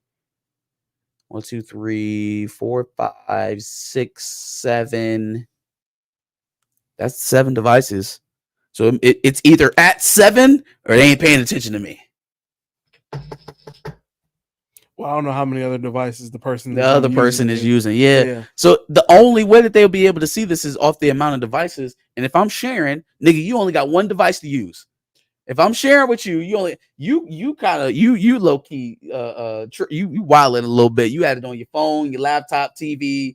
My boy was over here. That sounds like a personal share. Well, you know right what? That sounds like I already watch it with you a lot anyway, so you might as well let me get this thing kind of share. No, it's not. No, the person whose Netflix I'm using, and it's not that kind of situation at all. Not even close. What it sound like, chat? That sound like a kind of a personal share. Anybody let you use their Netflix on all them devices? No. What you think, chat? Now, me and the person thought that maybe it was because I was trying to use it on the TV, and the TV is stationary. It's going to stay on my network, as opposed to like the phone and all that shit can travel around. So, but why would that be a problem for Netflix? Well, clearly I'm using it on two different networks at that point. Well, right. What if I have a home network and my devices when I leave my home? There's no way that they can know who's using it, whether it's someone from this house where I pay for it or not. There was never a way for them to be able to. But you wouldn't be taking a TV all over. Fucking TV. What if I am just the person who has all these extra devices and I choose to put my Netflix on all of them? So I have 2 laptops, I have a couple cell phones. But you would likely be taking those other places and possibly connecting those to other networks. You mean like every day for work, or if I travel on the plane? Yeah. So because this didn't happen to me until I put it on my TV. Why wouldn't that be able to be me? The same way you logged into your Netflix from an unknown Wi-Fi device, why couldn't that have been the actual Netflix user? And how does Netflix know that it's not? They don't. Well, because you're putting it on somebody's. That's what I'm saying. You're putting it on somebody's TV. That person's not going around all different places. What if I have 2 houses? Now that is a possibility. What if I own multiple properties? There is no way for Netflix to know whether or not it is you using your own account on someone else's devices or other devices abroad, or if it is a completely different person. There was never a way for them to know that. The only thing that they can do is put a cap on the amount of devices that you are able to log into. And if that's all they're going to do, just log out of one and log into the one that you're trying to use at the time. There was never a way for them to keep you from actually sharing passwords. I think Polo Boy just called me Unk. That's nuts. I don't like this. That's nuts. I'll stop this conversation. Anyway. Yeah, he Unk. Big Unk. 42. You're Unk too. Blue 42. We're talking about Polo Boy. You're Unk too. Blue 42. And I'm not 42. Flip those numbers around. Anyway, any other thoughts on SDCC or any other thing that we talked about? Marcus doesn't care about the business. He wants to use words like exorbitant and market share. Actually, I use market share. But anyway, any other thoughts? What up, William Moloch? That's enough for Behind the Cape, I think. Did I mention the Ike Perlmutter thing? Yep. Bet. Yep, that's good enough. Fell in love with you. Fell in love with you. We got 2 girls in the cut. I don't know what's up.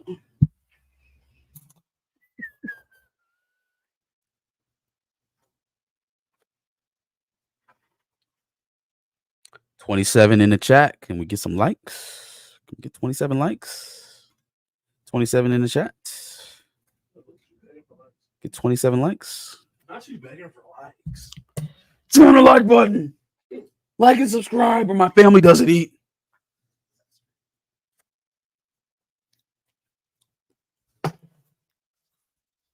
Need these YouTube bucks.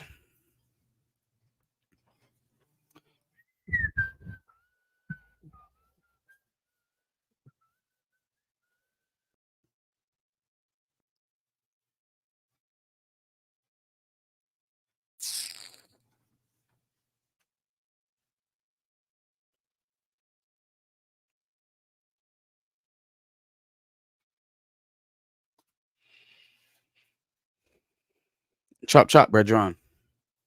Chop, what? Chop, Brad John.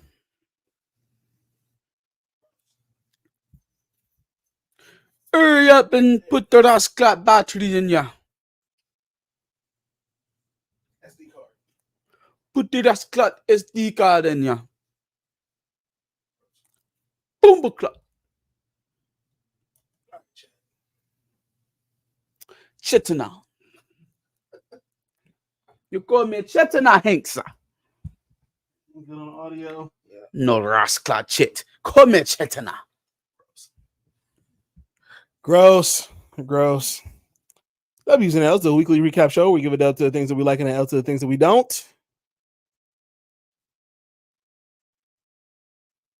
Guess it's on me. Yeah, bro, go. I'll start with my L's, man. I'm giving an L to Alabama.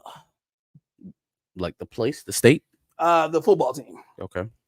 Because, and not because of Ohio State specifically. So we're not going to get into that big conversation. But Alabama was the number one recruiting class for 2025. They're not now because a couple of commits have decommitted and moved on to other schools. And now Ohio State is back number one. And that's great. And I would give a dub to Ohio State. But the reasoning for that, it was crazy to me. So they've got a kid, and I'll get his name in a second, who originally committed to Alabama, and then he decommitted and went to Auburn. Then decommitted from Auburn and went back to Alabama. And then and now he decommitted again and went back to Auburn. Yeah, I don't think you should be able to do that. Like, what kind of shit is that? We talk a lot about freedom of movement for student athletes. I don't think you should be like the Caden Proctor thing was already enough for me. Like that already kind of sent me. Like I think we're kind of caught in the middle of trying to pay these kids like adults, but still coddle them and protect them like children. Sure. If we're going to give them all this money, I think they can afford lawyers.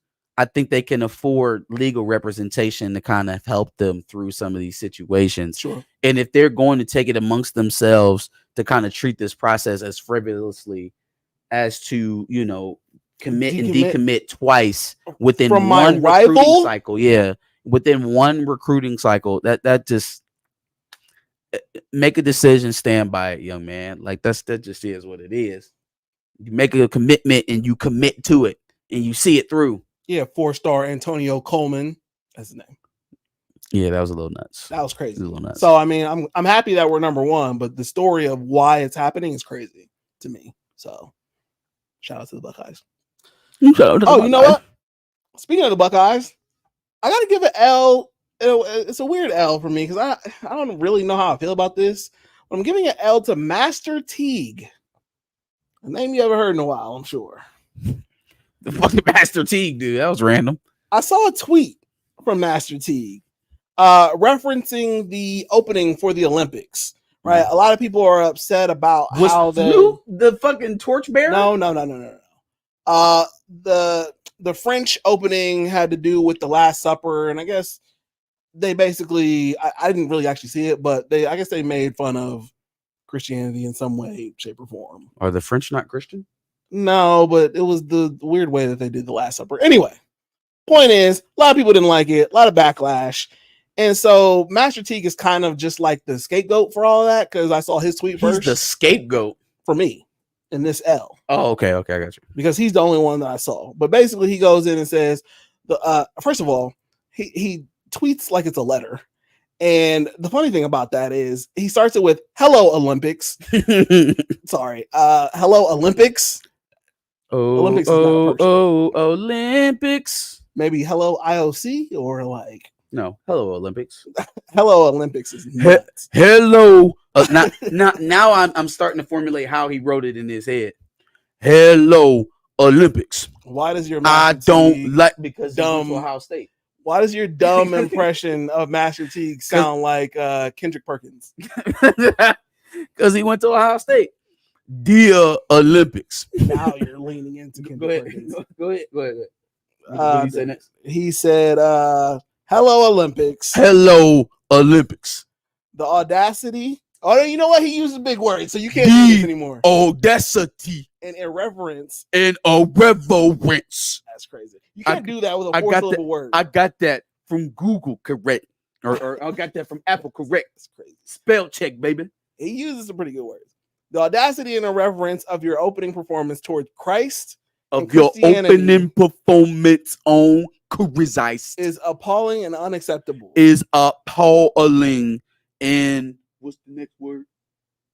I'm not doing this anymore. Anyway, the point is, a lot of people seem to take this Christianity angle against the Olympics for what they showed. And it's just like, is it that serious? If you're a practicing Christian, I believe so. I mean, I don't really know what the scene was or how it was. But then taking aim at the Olympics specifically when so many people do it, like, a little weird. I feel like at this point you'd be like, oh, I don't necessarily like that as an excuse. I think there's other angles that you could take to criticize Master T for this, but the angle of, well, everybody makes fun of Christ, then that's not really an excuse for calling out somebody specific. That's actually the answer to what you're proposing. If you're saying everybody calls out Christ, then he is actually in real time calling out the people who make fun of Christ. If that's what's that issue. He's referring to the one person that did it. I think the criticism is that he didn't look for the person who was responsible for letting this go on. Well, he didn't do the research to find out who he should criticize. By saying hello Olympics. Right, instead of addressing the entire Olympics, which includes the athletes and training staff and whatever the fuck else, whole thousands of people who had nothing to do with that.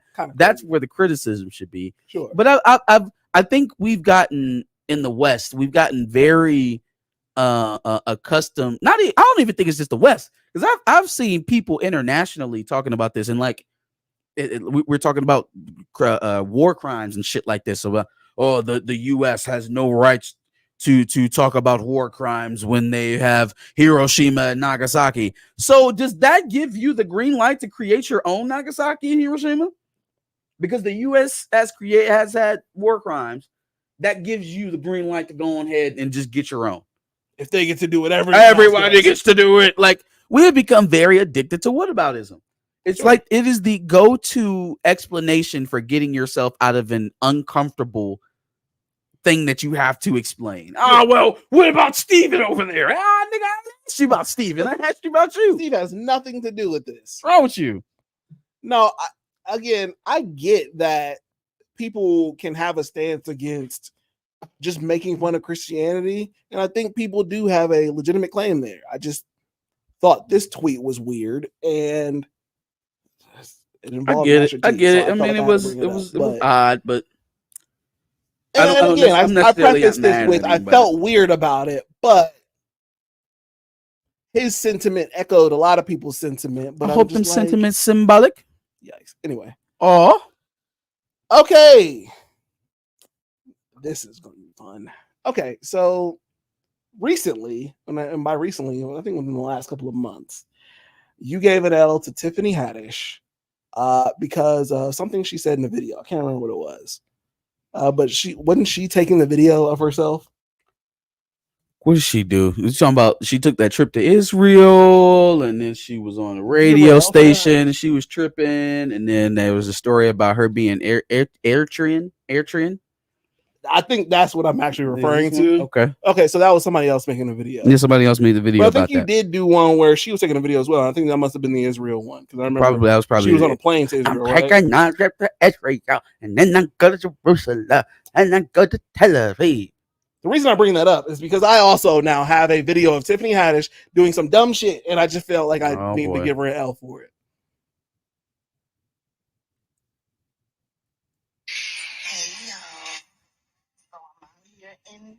Zimbabwe. Okay. Where?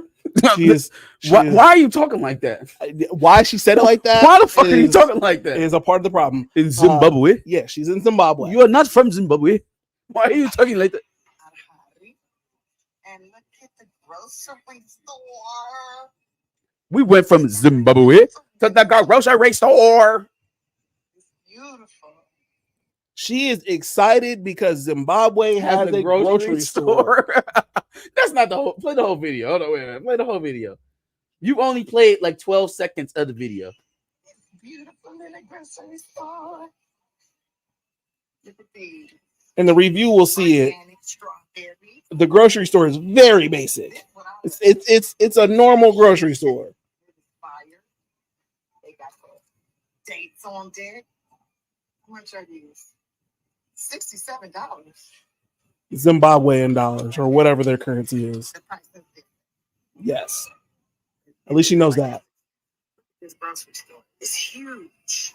It's absolutely humongous. It is a regular ass grocery store.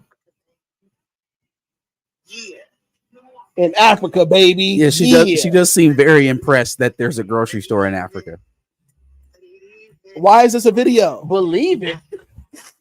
Africa. Zimbabwe. And again, this is an African woman, y'all. This she's an African. Do you want to see more now? Probably second generation African, but she's an African. Do you want to see more of this? I don't. Regular grocery store. Yes, Zimbabwe has a grocery store. Or if you want to call it a supermarket. Yes. Ugh. African countries have supermarkets.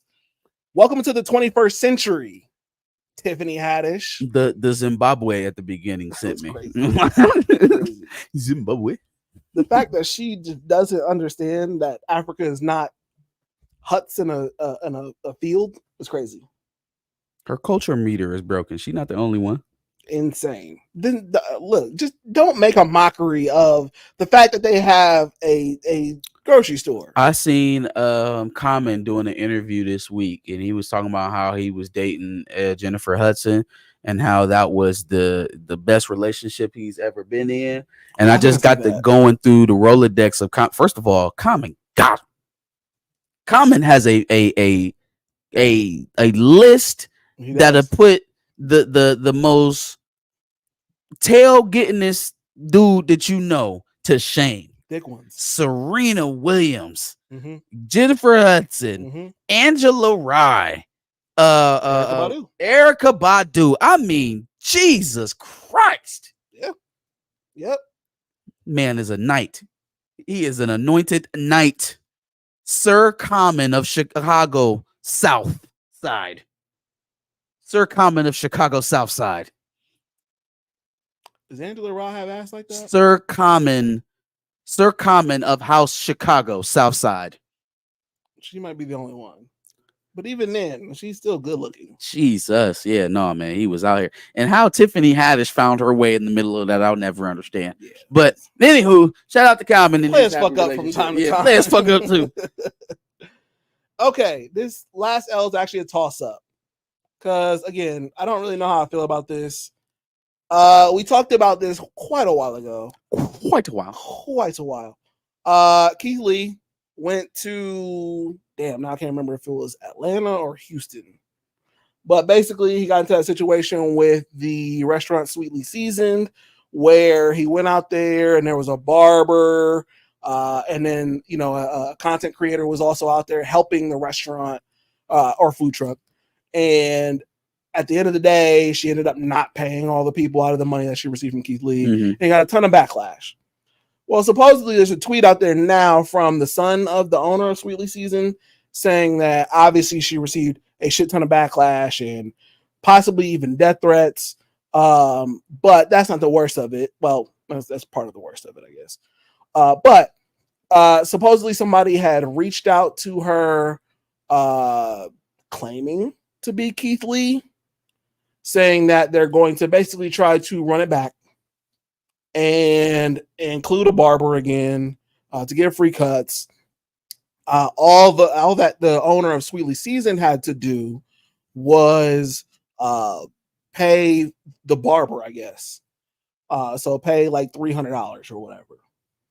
And they ended up finding out after making this huge hubbub and giving free food out to people that Keith Lee had nothing to do with any of that. Holy shit! They actually set up the event and did it and gave away the money. They gave away the food to people, thinking that the barber never showed up by Keith Lee. That's karma, huh? So wait, let me understand this. So somebody reached out to them pretending to be Keith Lee, saying we're going to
think we're good. Sure. It's on.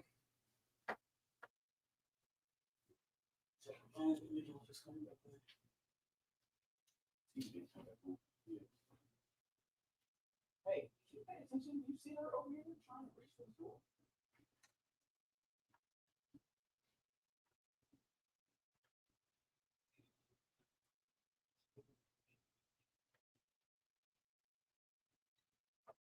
Yo, yo, yo, yo. Let us know if you can hear me.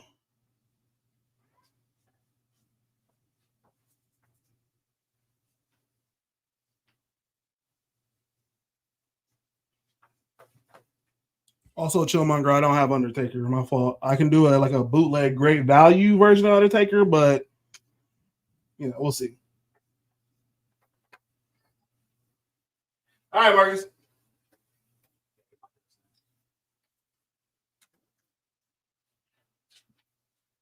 A minor.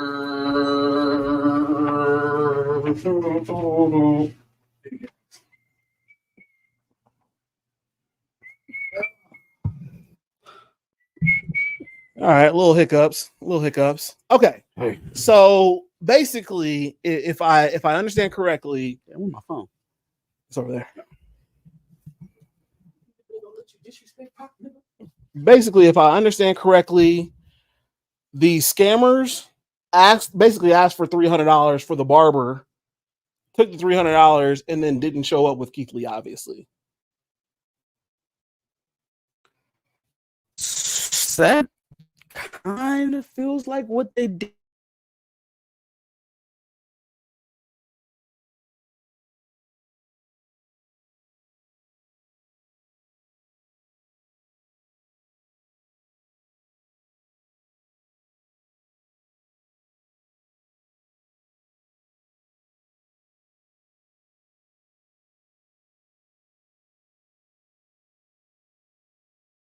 They did to Keith Lee. All right, so basically, we're just going to chill for a second to see what's going on, because obviously it's probably lagging for some people, and I mean, I can see us. They said it's lagging, I think, or y'all breaking up on my side, is what William Moloch said. Hold on, let me see. Yeah, it's a bit laggy. A little bit laggy. Yeah, I'm doing the way. Now I'm doing hand things. There we go. Yeah, it's a bit laggy. I see y'all now. Okay. Right. Should be coming back in the form here. Okay. It lags when you sing Kendrick, Fix It With Some Drake. Ew. That's funny. We just jumped up 3 people. Okay, so I guess we're good now. Go. Okay, so if I understand correctly, the scammers were asking for $300 to pay, or whatever amount it was, to pay for the barber. Mm-hmm. So they told them, like, hey, to pay this amount and we'll take care of everything else when we get there. And then there was no get there. Okay, this feels exactly like what they pretty much did to Keith Lee. It sounds like they paid $300 and then actually gave out to some food to some folks. Yeah. Well, kind of feels like it all evened itself out. Now it's unfortunate that they took up top for the $300, but yes, that's kind of $300 plus the free food that they gave out. But apparently she was already kind of fucked up about all of that, because she was, again, supposedly receiving death threats and all sorts of shit, and all the backlash. But apparently now she either may have tried to unalive herself, or she's been pushed to that level. So what do you mean? Did she try to kill herself or what? Sorry, unalive herself? Let's see. Sweetly seasoned. Boom. No, this is all the old shit. Here we go. Tried to unalive herself. Tried to. That's her. Who is that? Her son? That's her son, I think. Yeah.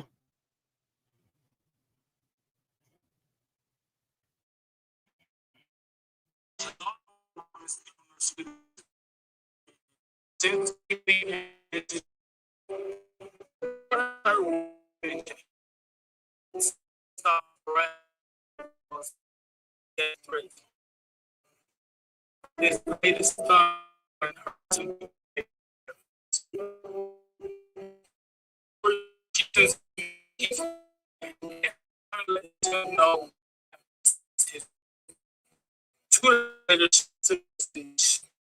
know his Twitter we want sorry about what happened last time. Together again.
I think it's just Ohio at this point is crazy. But anyway, we'll throw that in there for the replay squad. We gotta try to get through the rest of these. Really Lord quick. have mercy. All right, I was going to do a whole setup for this dub that I'm giving to the internet. And I'll explain why. But I was going to do a whole setup, but Wrong time because to give of it up to time, the internet. because of time, yeah, I don't know what's going to happen. I'm giving it up to the internet for making JD Vance look like the fucking dork that he is in multiple ways, in the most craziest ways, and most of them which include lies. But it's so entertaining that I just have to tell you guys. Apparently he fucks couches. Excuse me? Apparently he fucks couches. Where did we even get this from? Well, how did we know Somebody this? tweeted some story about him fucking a couch, and of course it's a lie, but it's hilarious, and so people have taken to making memes off of it. Not only that, but he made a tweet. Fuck standing on couches. Ah, fuck him. Okay, so he also made a tweet retweeting.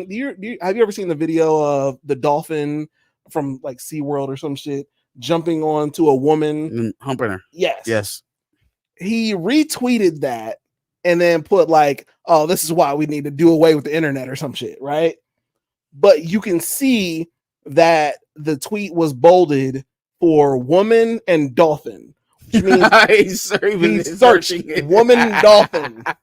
And so now there's a bunch of memes with him looking up all sorts of sea creatures and crazy shit. They got some that merge searching out woman dolphin porn is something. That's something else.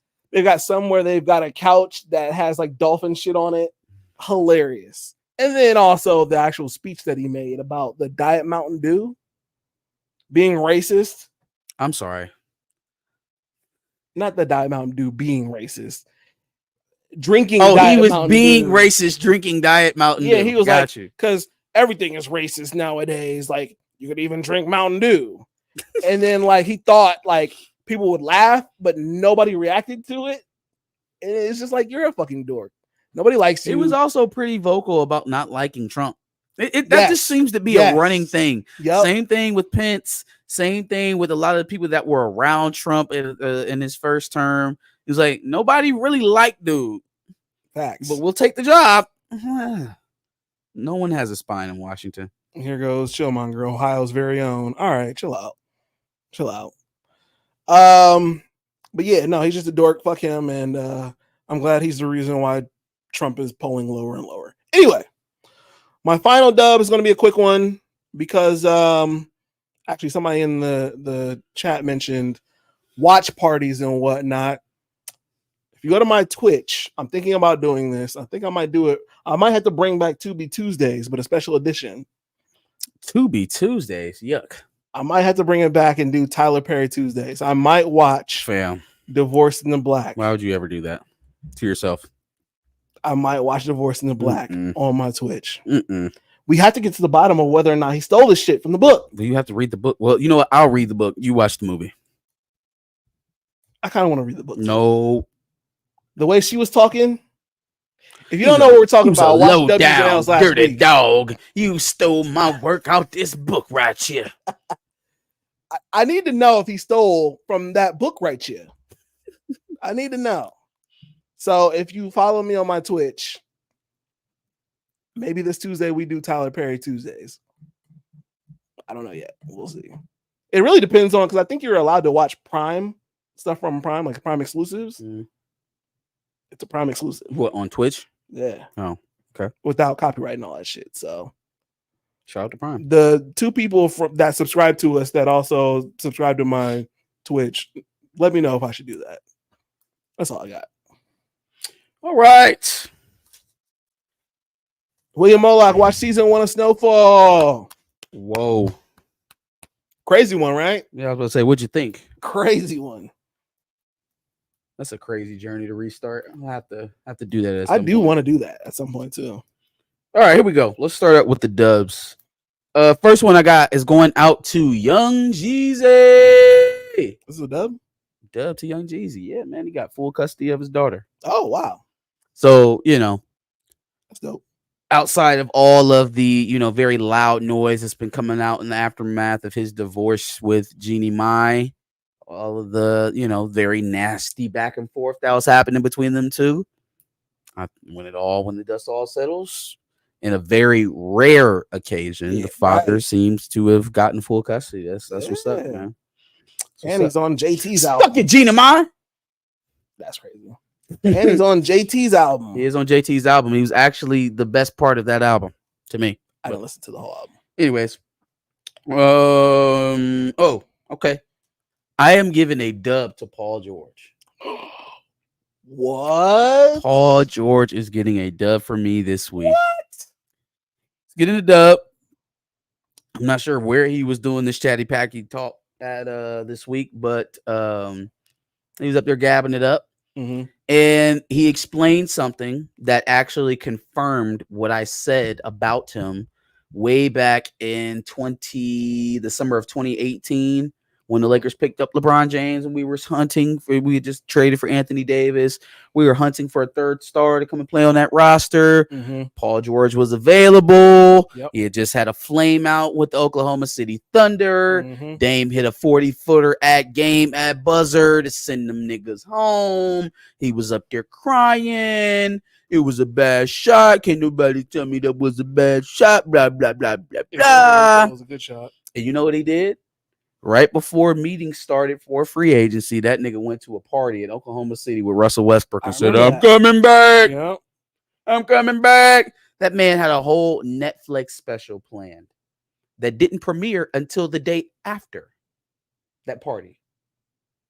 Is it on Netflix? Not Netflix. I'm sorry. ESPN. He had an ESPN special about his free agency. Oh, yeah. I didn't see that. About his free agency. Well, you know why you didn't watch it, Josh? Because there was no reason. Because the night before the shit came out, he was already dancing it up in Oklahoma City with Russell Westbrook, talking about him coming back. Yeah, we already knew. So there was no point to watch the fucking special anymore. No, at all. But at that time, I said, you know what? That's okay. He'll rue the day. Now, since then, that man spurned the Thunder, went to the Clippers, spurned them. Now he's in Philadelphia. Yeah. So what does that man say?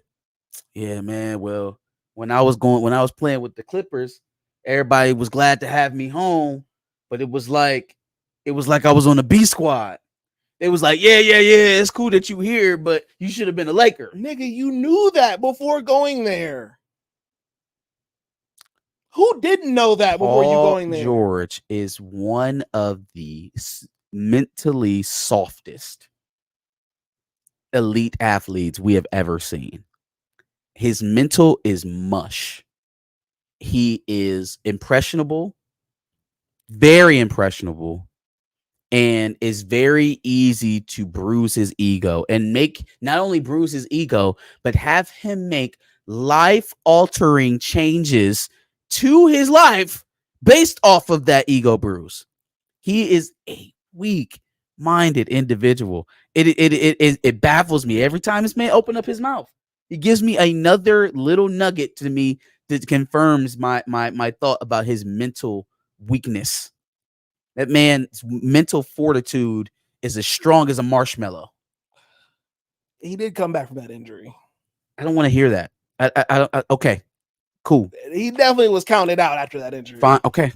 So I'll at least give him. He also hasn't been the athletic freak that he was pre-injury. That is also true. He also hasn't been able to be trusted as a number one option since that injury. He did arguably have.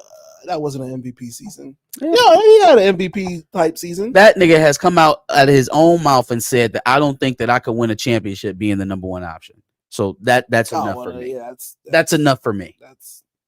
I got nothing for that. It's enough for me. And the fact that you're gonna wait 4, 5, 6 years later to tell everybody that Marcus Turall was right about you picking the wrong fucking team to come to in free agency, I don't appreciate that. You should have said that shit while you was on the goddamn Clippers. Yeah, I mean, everybody let us know that you on the goddamn B squad, dog. The Clippers are generally known as the LAB team. It's just we all know this. It is what it is, Hammy. It is what it is.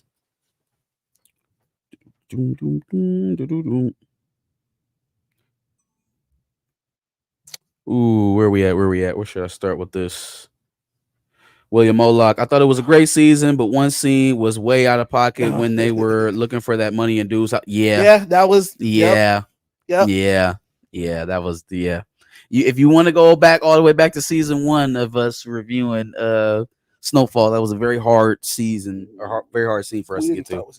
We did a catch up for season 1 because you haven't watched it yet, and we wanted to. No, it wasn't. I watched that show from the beginning. Well, then we had to have done either a quick review or something. And we referenced that scene, but it wasn't because I didn't watch. I think you're thinking of Power. Oh yeah. Okay, there you go. Yeah. Dre Mack, what up, dog? What up, Dre Mack? He did Westbrook dirty to get him to the Clippers in the first place. Yeah, absolutely. As dirty as he did Indiana, as dirty as he did the Clippers on their way out. Well, sure. the Clipper saga was a little bit more them doing each other dirty. It was like the Clippers came in with a real low ball offer, and then from that point on, Paul George was just asking for ridiculous shit. I also don't think anybody expected Kawhi to just basically sit out, win a ring. I don't know why they didn't expect that. He did it in Toronto. Yeah, but he won them a championship. But it had to be on his terms. It had to be on his terms. It was one season. Man, we're not going to argue about Kawhi Leonard here. I give it to you. No, I don't care that much. The thing is, LeBron begged him to become a Laker before AD got there. I believe it. PG and Rose make me not want to jump again. Throw in D Wade, and you got the perfect trifecta of not wanting to jump again. Shout out to the new women's heavyweight champion, right? Was the undisputed middleweight champion of the world in the WBC, but now she is the undefeated women's heavyweight champion as well. So now there isn't a single weight class that Clarissa Shields has fought in that she hasn't become a champion in. So shout out to her. Shout out to Iron Gloves over there. Put her down in the second round, midway through the second round. Damn. It was quick work. It was quicker work. The entrances were longer than the actual fight. Like from the first entrance to touch gloves was longer than the actual fight because the first they were scheduled for 9 2-minute rounds, and she was on the canvas for the second time when there was 50 seconds left on the clock in the second round. Sheesh. So it was quick work, man. That was easy. She's only 14-0 now, though. She only had 14 fights. And this is her third knockout. 14th professional fight. Okay. Well, that's her official record right now. But that It's is crazy. That is still crazy. 14-0 with 3 knockouts. That is still crazy. I definitely thought she had more output than that. And I would probably say more. Shout out to Clarissa Shields. Not. All right, let's get on to the L's here. I'm giving a L to South Africans. Just all South Africans? They're, well, a certain group of them. Black ones, white ones, just everybody. Yeah, well, it's funny that you bring that part up. I mean, that's funny that you bring that part up. South Do you Africa. know there is an official petition on change.org to oppose Chimita Vanessa Onwe from participating in Miss South Africa? Now, they are saying that she is not actually South African, that she is an immigrant to South Africa and shouldn't be able to compete. I don't like where this is going. Yeah, well, I'm just going to go ahead and show you what Chimita looks like.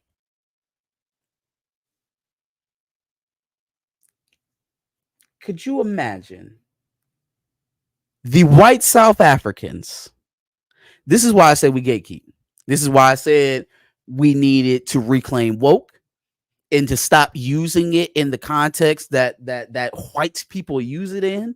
This is why we need to start gatekeeping our culture in terms of hip hop, in terms of the books, our literature, our histories, all of that. We need to keep people out of it because it's almost as if white people didn't get to South Africa in the last 2 centuries, completely colonize it, and now they're trying to convince us that black South Africans, in which Chimidi actually is a black South African. She's from South Africa. The community notes actually did some good on this one, which they never do.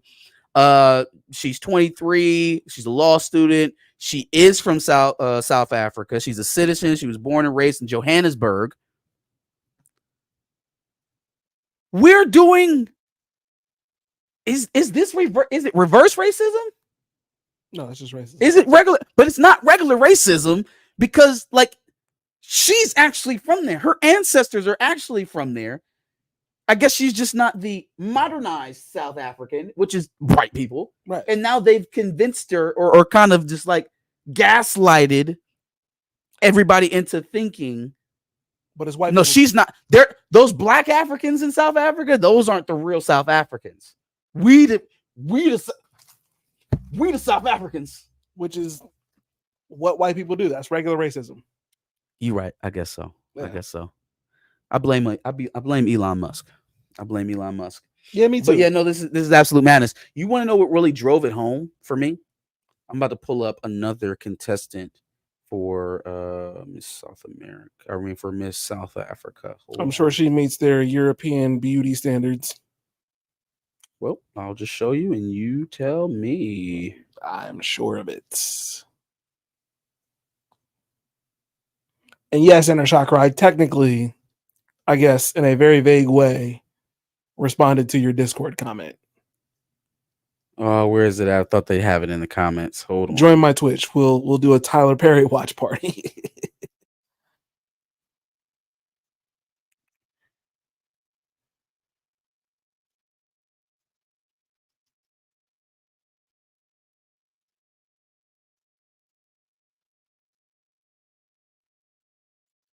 Where's it at?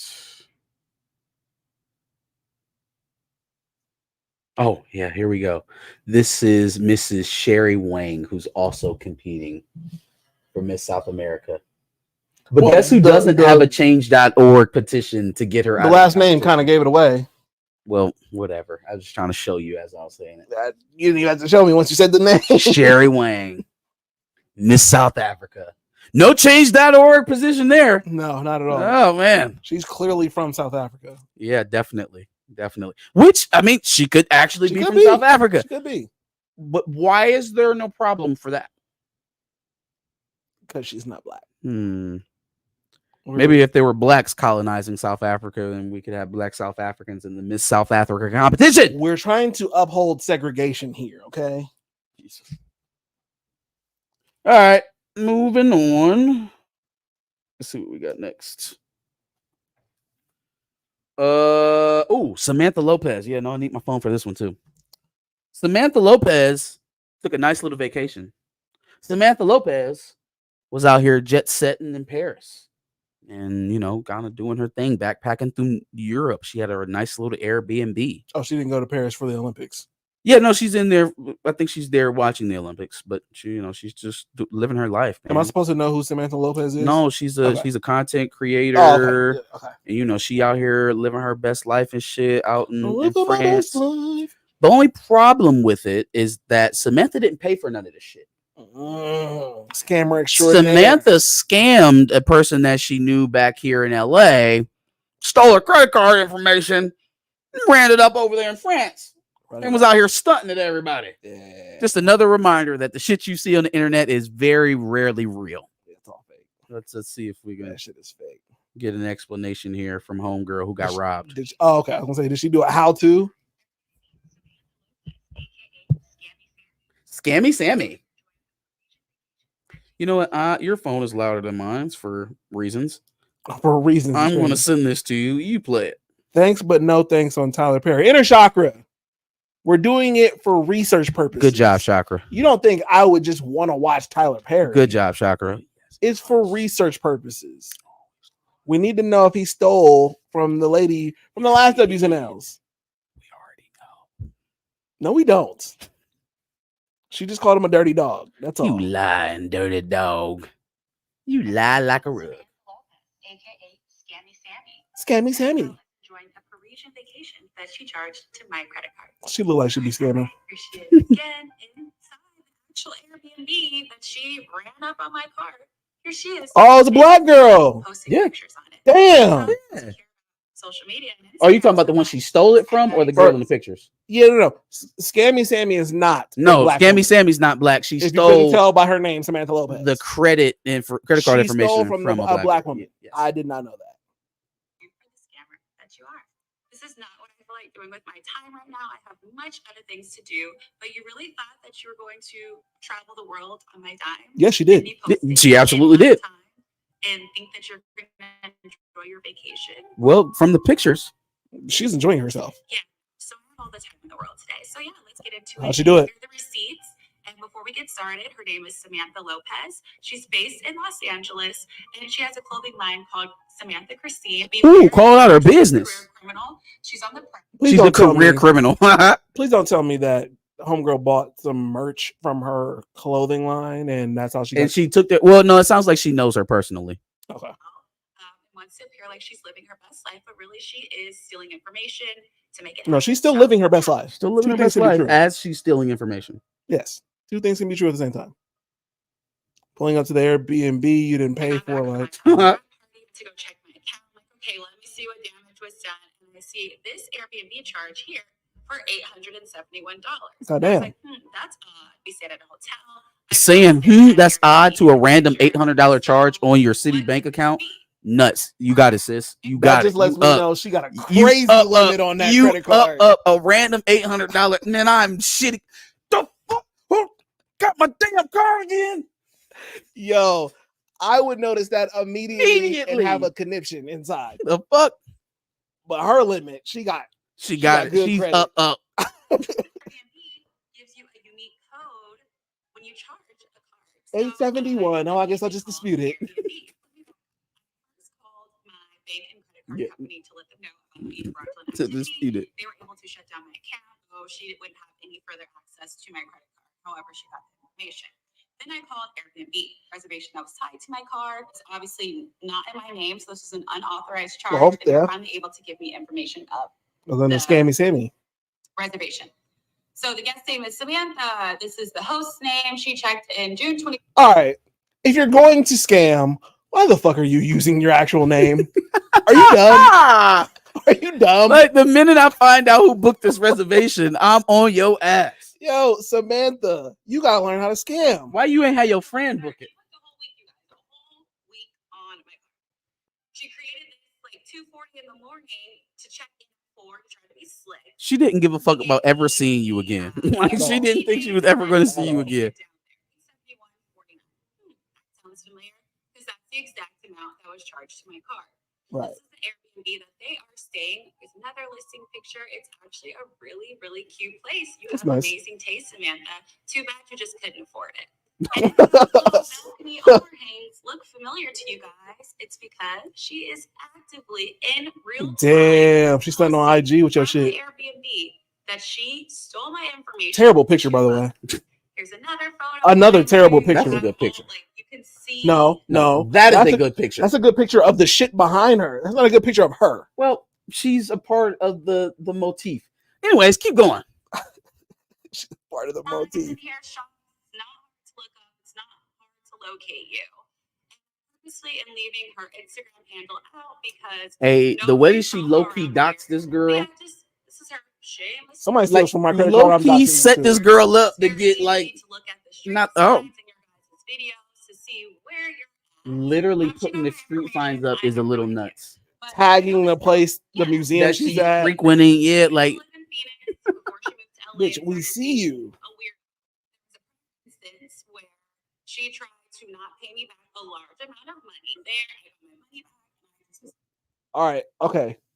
I need to now understand that this is not the first time this has happened it to doesn't you. sound like it. And so, how do you It get your? sounds like she stole it somehow. Yeah, she stole the money, a large amount of money before, and now Well, she's no, I think that was probably like some other like transaction because That's at what the I'm end of saying. that she gives it to her and it was all good, but then now this happened. Oh, so the large sum of money that she's referring to now. I think that was in good legitimate. faith? Yeah, that was in Okay. good faith. Okay. Dealing with her. I've not spoke to her probably or seen her probably about a year and a half. So that's a whole other story time, you guys. One moral I of the do. story is watch out for these scammers. People really are more concerned about They're out here juggling like a appearing Nigerian certain prince. way on social media than their actual real life. Just beware of Samantha. Another This bad girl, picture. Just know that she's a full-on scammer, like committing full-on. That's scammer attire. She looks like Carmen Sandiego. For sure. So, have a nice day. This. Give us the T on your credit limit. Try to get like you. Right. Shout out to Scammy Sammy. That's crazy. All right. Drake is getting an L from me. I was actually surprised with No. Paul George, but no, I'm not. Well, we all saw what was going on. What happened with Ross in Vancouver. Yes. And then obviously we had a Schoolboy Q tour date that was canceled in Toronto as well. Yep. Recently. Seems like OVO's shutting down the borders. Fuck that nigga. No OVO haters crossing the border. Don't come north, bitch ass niggas.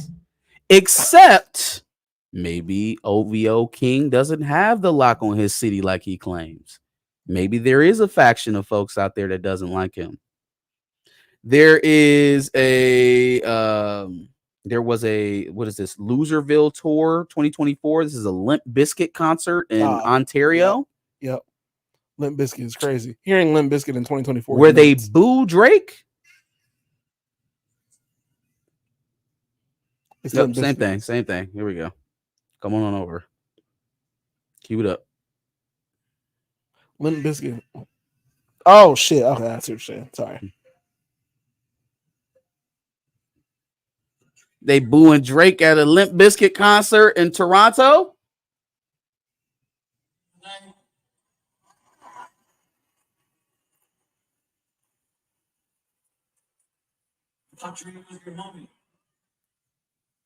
Your Limp Bizkit. Is half of Drake's lineage turning against him? These are his people. I don't want to hear the excuses of, it's a Limp Bizkit concert. They're racist. These half his folks right here. Oh, no, I don't think they're racist. I just think what Limp Bizkit stands for is like not exactly. It's like when Odd Future booed Drake. Look at the Odd Future niggas. Frank Ocean, Tyler the Creator, they're all insanely popular. I don't think that their audiences are so Odd Future was born niche out of the underground to become. They were born. They were Wolfgang before they were Odd Future. There was the Odd Future Wolfgang niggas. Well, they led a little bit more towards the Wolfgang shit because when them niggas first Earl Sweatshirt and all them niggas first popped out. Yeah, it was a little bit more raunchy than what we get out of Frank and Tyler today. Yeah, sure. No, they cleaned all that that shit up, was nuts. but it became mainstream. In the Certainly process. was a time if you were but around for that. They were born from the underground to become that. So okay, well, the real fans of Odd Future don't fuck with Drake. The bigger than it being Limp Bizkit is the fact that it happened in Toronto. Bingo. Yes, that's that would be, that's crowd full of people, at least 10 to 20,000 people out here booing Drake in the middle of Toronto. Seems to be a little counter to this narrative of Drake shutting down the borders and nobody who disrespected me in the beef can come back to Canada. Maybe when there's no racist bikers around to beat up security, maybe there's no issue. Maybe there was no issue at that Ross event until the racist bikers showed up. Maybe the thing that Drake actually has on lock in Toronto is racist biker groups. Who knows? I feel weird about this entire situation because there was a crowd full of people who wanted to see Fred Durst in 2024. Hold on. Damn. All right, I want to make sure. Camera checker. But I mean, think about it. People wanting to go see rolling. Keep rolling. Keep rolling. Keep rolling. It's AI. Hot take. Last Ride Undertaker is criminally underrated. Criminally underrated. I don't feel like a lot of people gravitated towards Motorcycle Undertaker. I feel like it was like one of those forgotten arcs from him. Sure. But definitely a great moment. Yeah, man. Keep rolling. I think they was the only dude they let drive a motorcycle around the ring. Yeah, I mean, they let a low rider up to the ring. Yeah. I mean, it's not like he could drive that. But he had to say, "We lied, we cheat, we steal." He do that. So he had to, we lied, we cheat, we steal. Kurt drove a milk truck up to the ring. Y'all love Eddie Guerrero, but I guarantee you, some of you believe that all immigrants are criminals because of Eddie Guerrero. Literally, Vince McMahon. That's where Trump gets his immigration policy from. I saw Eddie Guerrero on the screen. I saw Eddie, and you know what? Everybody that's coming over the border now is like Eddie. They're all Eddies. They're a bunch of Eddies. They lie, they cheat, they steal. That's good. All right. Let's get a little serious for this one. Yes. Up next, we are obviously everybody's heard the story of Sonia Massey. Yes. And the officer who was involved in that is now set to be arraigned for murder. Yeah, fuck him. I hope he goes to jail. Which he deserves. A long time under the jail. There is kind of a deeper, darker story kind of going on behind this. I don't know if it's necessarily directly connected, but it's for sure associated. So turns out that several months before this happened to Sonia, her nephew was actually shot. A 4-year-old child. There was some domestic disturbance with his mother and the father of the child. When the police got there, after the mom called them there, she was in a pool of her own blood, and she was begging them to help save the child. Well, the father involved grabbed the child, used it as a shield, and the cop shot through the child to hit the perp. Jesus Christ. I think just before they showed the footage of what happened to Sonia, they announced that cop wasn't going to be charged or dismissed. Wow. Like it kind of ran congruently. Like as we are clearing this man for shooting a 4-year-old, we're going to show you this footage of his auntie being murdered by another cop. But don't worry, we're actually going to lock this one up. Just don't pay attention to the baby killer that we just let go. Same police force. So did they think that had something to do with her? I don't know. I didn't put that was in the video that I saw that I sent you. We'll be sure to add it in there so we can get all the relevance and the context. But it kind of feels like a sleight of hand to me. Like we're actually going to lock this guy up for murder. We maybe don't have a clear case for murder on this other one. we're going to let him go, even though it's going to look bad. Died. But we'll mix it in with this other news, so the focus will kind of be there. But then it's not going away because they're related. Yeah, they're related. Yeah, not taking two fucking family members. You know, I would try to sue the police department into oblivion. Facts. I don't know how I feel about footage. I myself feel like I can't watch footage of shit like that anymore. I didn't watch it. I only watched the clips that didn't involve the actual, the impact, like what happened, her being unalived. I watched pretty much up until the point where she says, "I rebuke you in the name of Jesus," and then that's kind of where. But then at the same time, I feel like the footage, it makes something happen. It forces a reaction. Yeah. It forces a reaction. It's unfortunate that that's where we are. That that's the only way that we get to see justice. But it's got to be done. Got to be done. So R.I.P. Rest in heaven to Sonia Massey and her nephew. All right, Tyler Perry. Getting the L for me. Boy, that boy was gabbing this week. That boy was gabbing. Well, it's cool. Me and Inner Chakra are going to watch the movie. I don't think you are. Party. I don't think you are. He was doing a interview with Vibe News. Don't know why they would give him the time. Vibe. Oh no! This wasn't with Vibe News. He was on a podcast with Keke Palmer. Talking about having haters and critics and all this other shit and a Keke Palmer podcast. Yeah, let me give Vibe News. Same thing. Let me give you the quotes here. This is Tyler Perry dismissing highbrow Negroes criticizing his films. Oh, okay. Yeah. Who are you to be able to say which black story is important? Get out of here with that bullshit. Tyler, there is nothing highbrow about not wanting to see your grandmother represented to the nation as a criminal, as a gun-toting thug, as an illiterate, high-speed chase leading brute. That we're supposed to laugh at. That's not highbrow. That is just I enjoy being treated as a human being.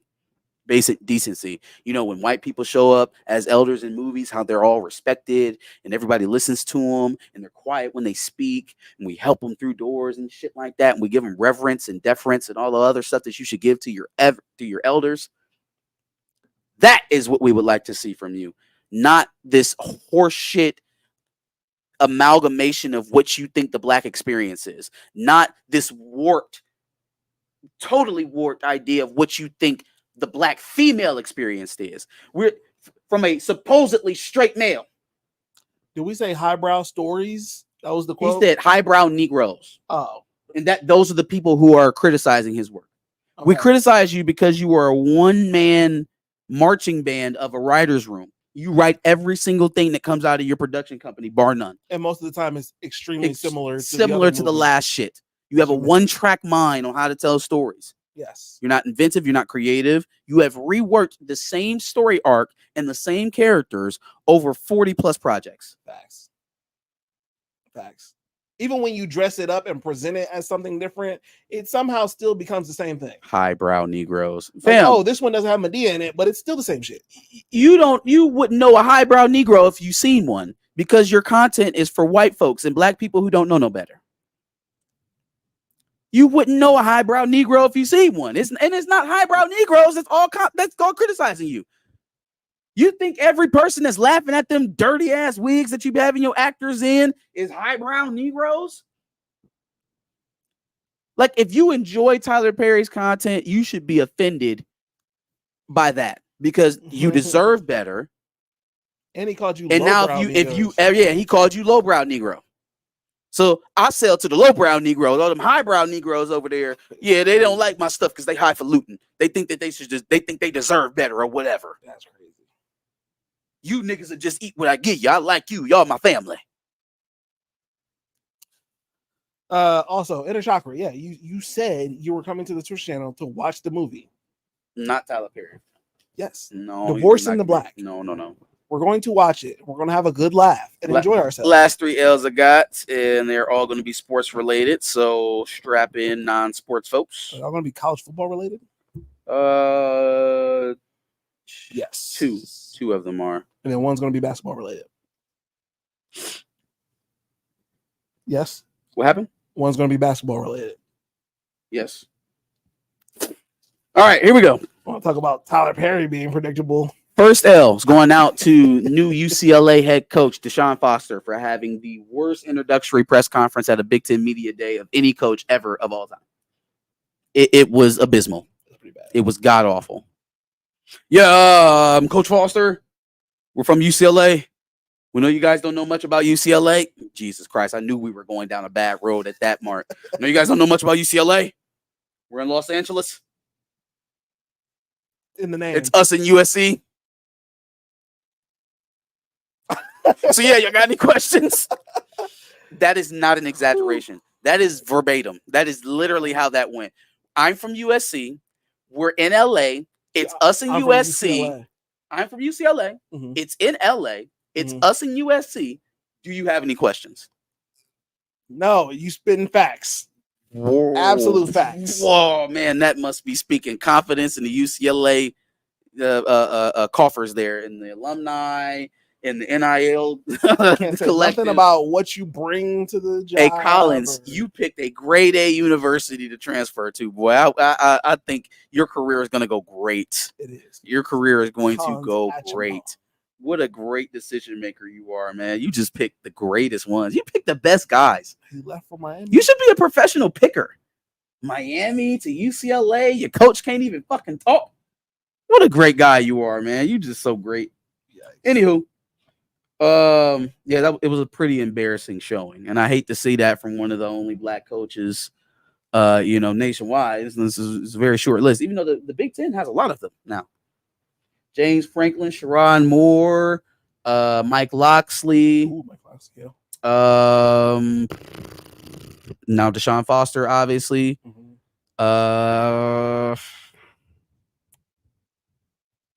Lovie Smith was here a couple years ago. Well, okay. At least we got 4. That's better than most conferences. 14? 4 out of 18. No? 4 out of 18. That's not 18. There's 18 teams. No, I thought it was. Didn't we have 12? We got 18 teams now. What do we have before the 16, and now we have 18. Oh no, now we would add 4 to make it 20. Michigan, Ohio State, Penn State, Michigan State, Iowa, Wisconsin, Purdue, Northwestern. Did I already say Wisconsin? I'm just gonna look it up, man. Whiskey, Minnesota. That's 10. There's 18 teams. Yes. The math you just didn't add up. Because there were 14 teams. Now there's 18. You said 18. There had to have been 15 teams. But then you said there was added Washington or 14. 4 teams. There were 14 teams. You're right. There were 14 teams. There you go. We got it. So now we got Washington, Oregon, USC, UCLA. I'm still missing 4. Don't worry about it. Nope. Rutgers. Maryland. Already said Maryland. Rutgers. Indiana. 2 more. Michigan State. Already said Michigan State. Penn State. Said Penn State in the beginning. You definitely said Ohio State. I know you. Yeah. Fuck Ohio State. Fuck you. Illinois. Yep. Purdue. I said Purdue. Minnesota. Said Minnesota. Northwestern. Said Northwestern. Why are we doing this? Nope. It's one more. Nebraska. Cornhuskers. Which leads me to my next L. That's crazy. That is nuts how that worked out, right? This leads me to my next L. You did L. that on purpose. So now, imagine being the number 1 player in the country, having some of the best programs in the nation coming after you. Okay.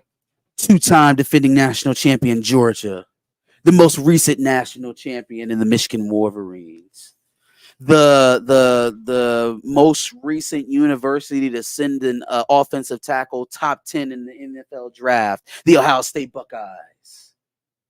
No, I think that was Olu Fashanu last year. So before last year, it would have been the Ohio State Buckeyes with Jean-Pierre, whatever. Baptiste. Yeah. Baptiste. There you go. Jean-Baptiste. We are now talking about David Sanders, the number 1 composite player in the 2025 class. Having all these serious programs after you. Having all of these serious programs after you. Just let me finish the take. I promise you'll like it. Well, I probably will, but he's not the number one player. He is the number one player. David Sanders? Oh, 2025? Yes. Oh, he's the number one tackle. He's the number one player. It was Bryce Underwood for a while. I'm pretty sure I didn't know that. David Sanders now. Yeah. I didn't know that. But either way, doesn't matter because he's not a serious player. And I am tired of treating these kids like adults when it's time to pay them and then protecting them when it's time to criticize. I'm going to go ahead and leave with my criticism. He's not a serious guy. He's as serious as Justin Scott. He's as serious as Justin Scott. Because as we are coming down the pipe of his decision, we got a decision date in our view. Got a date. And you know who's leading the charge? Not Ohio State. Not Georgia. Clearly not Michigan. He was out on Michigan a long time ago, which probably should have been assigned to everyone. But I'll just leave that there. Nebraska and Tennessee. Yeah. Oh, okay. Well, why? But we did it again. We let these damn rankings convince us that this kid was all world of world. And don't let me take it. He may still be very talented at Nebraska. He may be an All-American at Nebraska. What I do know he's not going to be is an Outland Award winner, a Remington Award winner, a national champion, or a first round or a first overall pick. Because there's not going. Give me the offensive lineman that Matt Rule has sent first round, top 10, and I'll shut the hell up. Give me the offensive lineman that Josh Heupel has sent first round or top 10, and I'll shut the hell up. Hell, I'll even give you a little bit on Tennessee because Tennessee got a nice little couple classes of offensive linemen coming in over there, even though they haven't really proven that on the field necessarily. And he's from the South. Nebraska doesn't make sense. Nebraska? Stop giving these kids so much. They're still kids. They still make childish decisions. And if you're going to treat them like an adult when it's time to pony up all this money, then treat them like an adult when they make boneheaded decisions like this. I don't even. Nebraska? The only caveat I guess I have with that is the fact that it seemed like bro was making that statement off of, oh, they've got some big recruiting weekends. And it's just like, so what? I don't know, man. Steve Wilfong has been pretty on point this cycle, and he feels like the Cornhuskers are leading. So I just don't even know what to make of that. We'll see. Again, it might be true. I'm just saying. I don't know. Georgia, you can go to Ohio State, you can go to Michigan, you can fuck around and go to Clemson, and it makes more sense than these two choices. Yes, Tennessee or Nebraska. Oh my. Chakra. If you show up for Tyler Perry, I'll play college football after. My last L I got is going out to Bronny James. It has been reported that there was some discord on the Summer League team. I felt like Bronny was getting a little bit too much attention. The player that was quoted in the article said that he really didn't have plays called for him because they were trying to let Bronny shine. A lot of what we could already anticipate happening. Sure. Just kind of being proven by a first person account. So very unfortunate. I don't think that's going to make him very likable, especially on a team full of NBA vets that earned their positions, all of them. I think this is terrible for the young man's career, but one thing we know for real is that he's not going to ever be broke or left without. So I think he'll be okay either way. True. Big facts.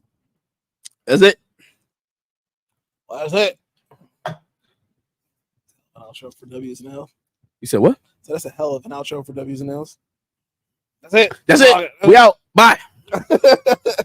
Like, share, and subscribe, and all that good stuff. Let us know what you thought about the Dubs and L's today. Give us your Dubs and L's in the comments below. Make sure you show up next Sunday for another Dubs and L's Behind the Cape live stream. Absolutely. And make sure that you visit the W's and L's playlist. See what we talked about last week, especially since some of our Dubs and L's from this week involved last week as well. And then also make sure you subscribe. Like you said, we like to do this every Wednesday at 10 o'clock. Appreciate y'all. Appreciate the live chat chatters. Appreciate the reviewers, the replay watchers. And if you're just discovering this, please come back and see more. It's still 20. Oh, it's 18 now. But still pretty good. Still pretty good maintenance. Deuces. Inner Chakra. I'll see you on Twitch. Don't put yourself through that torture, Chakra. I'll be on my 3rd season. Now I'm going to be the head coach of Oklahoma State. So, doing big things over here. The coach in Oklahoma State, he took Mike Gundy's job? He left. He left. 40. He left. He's 40. Yikes.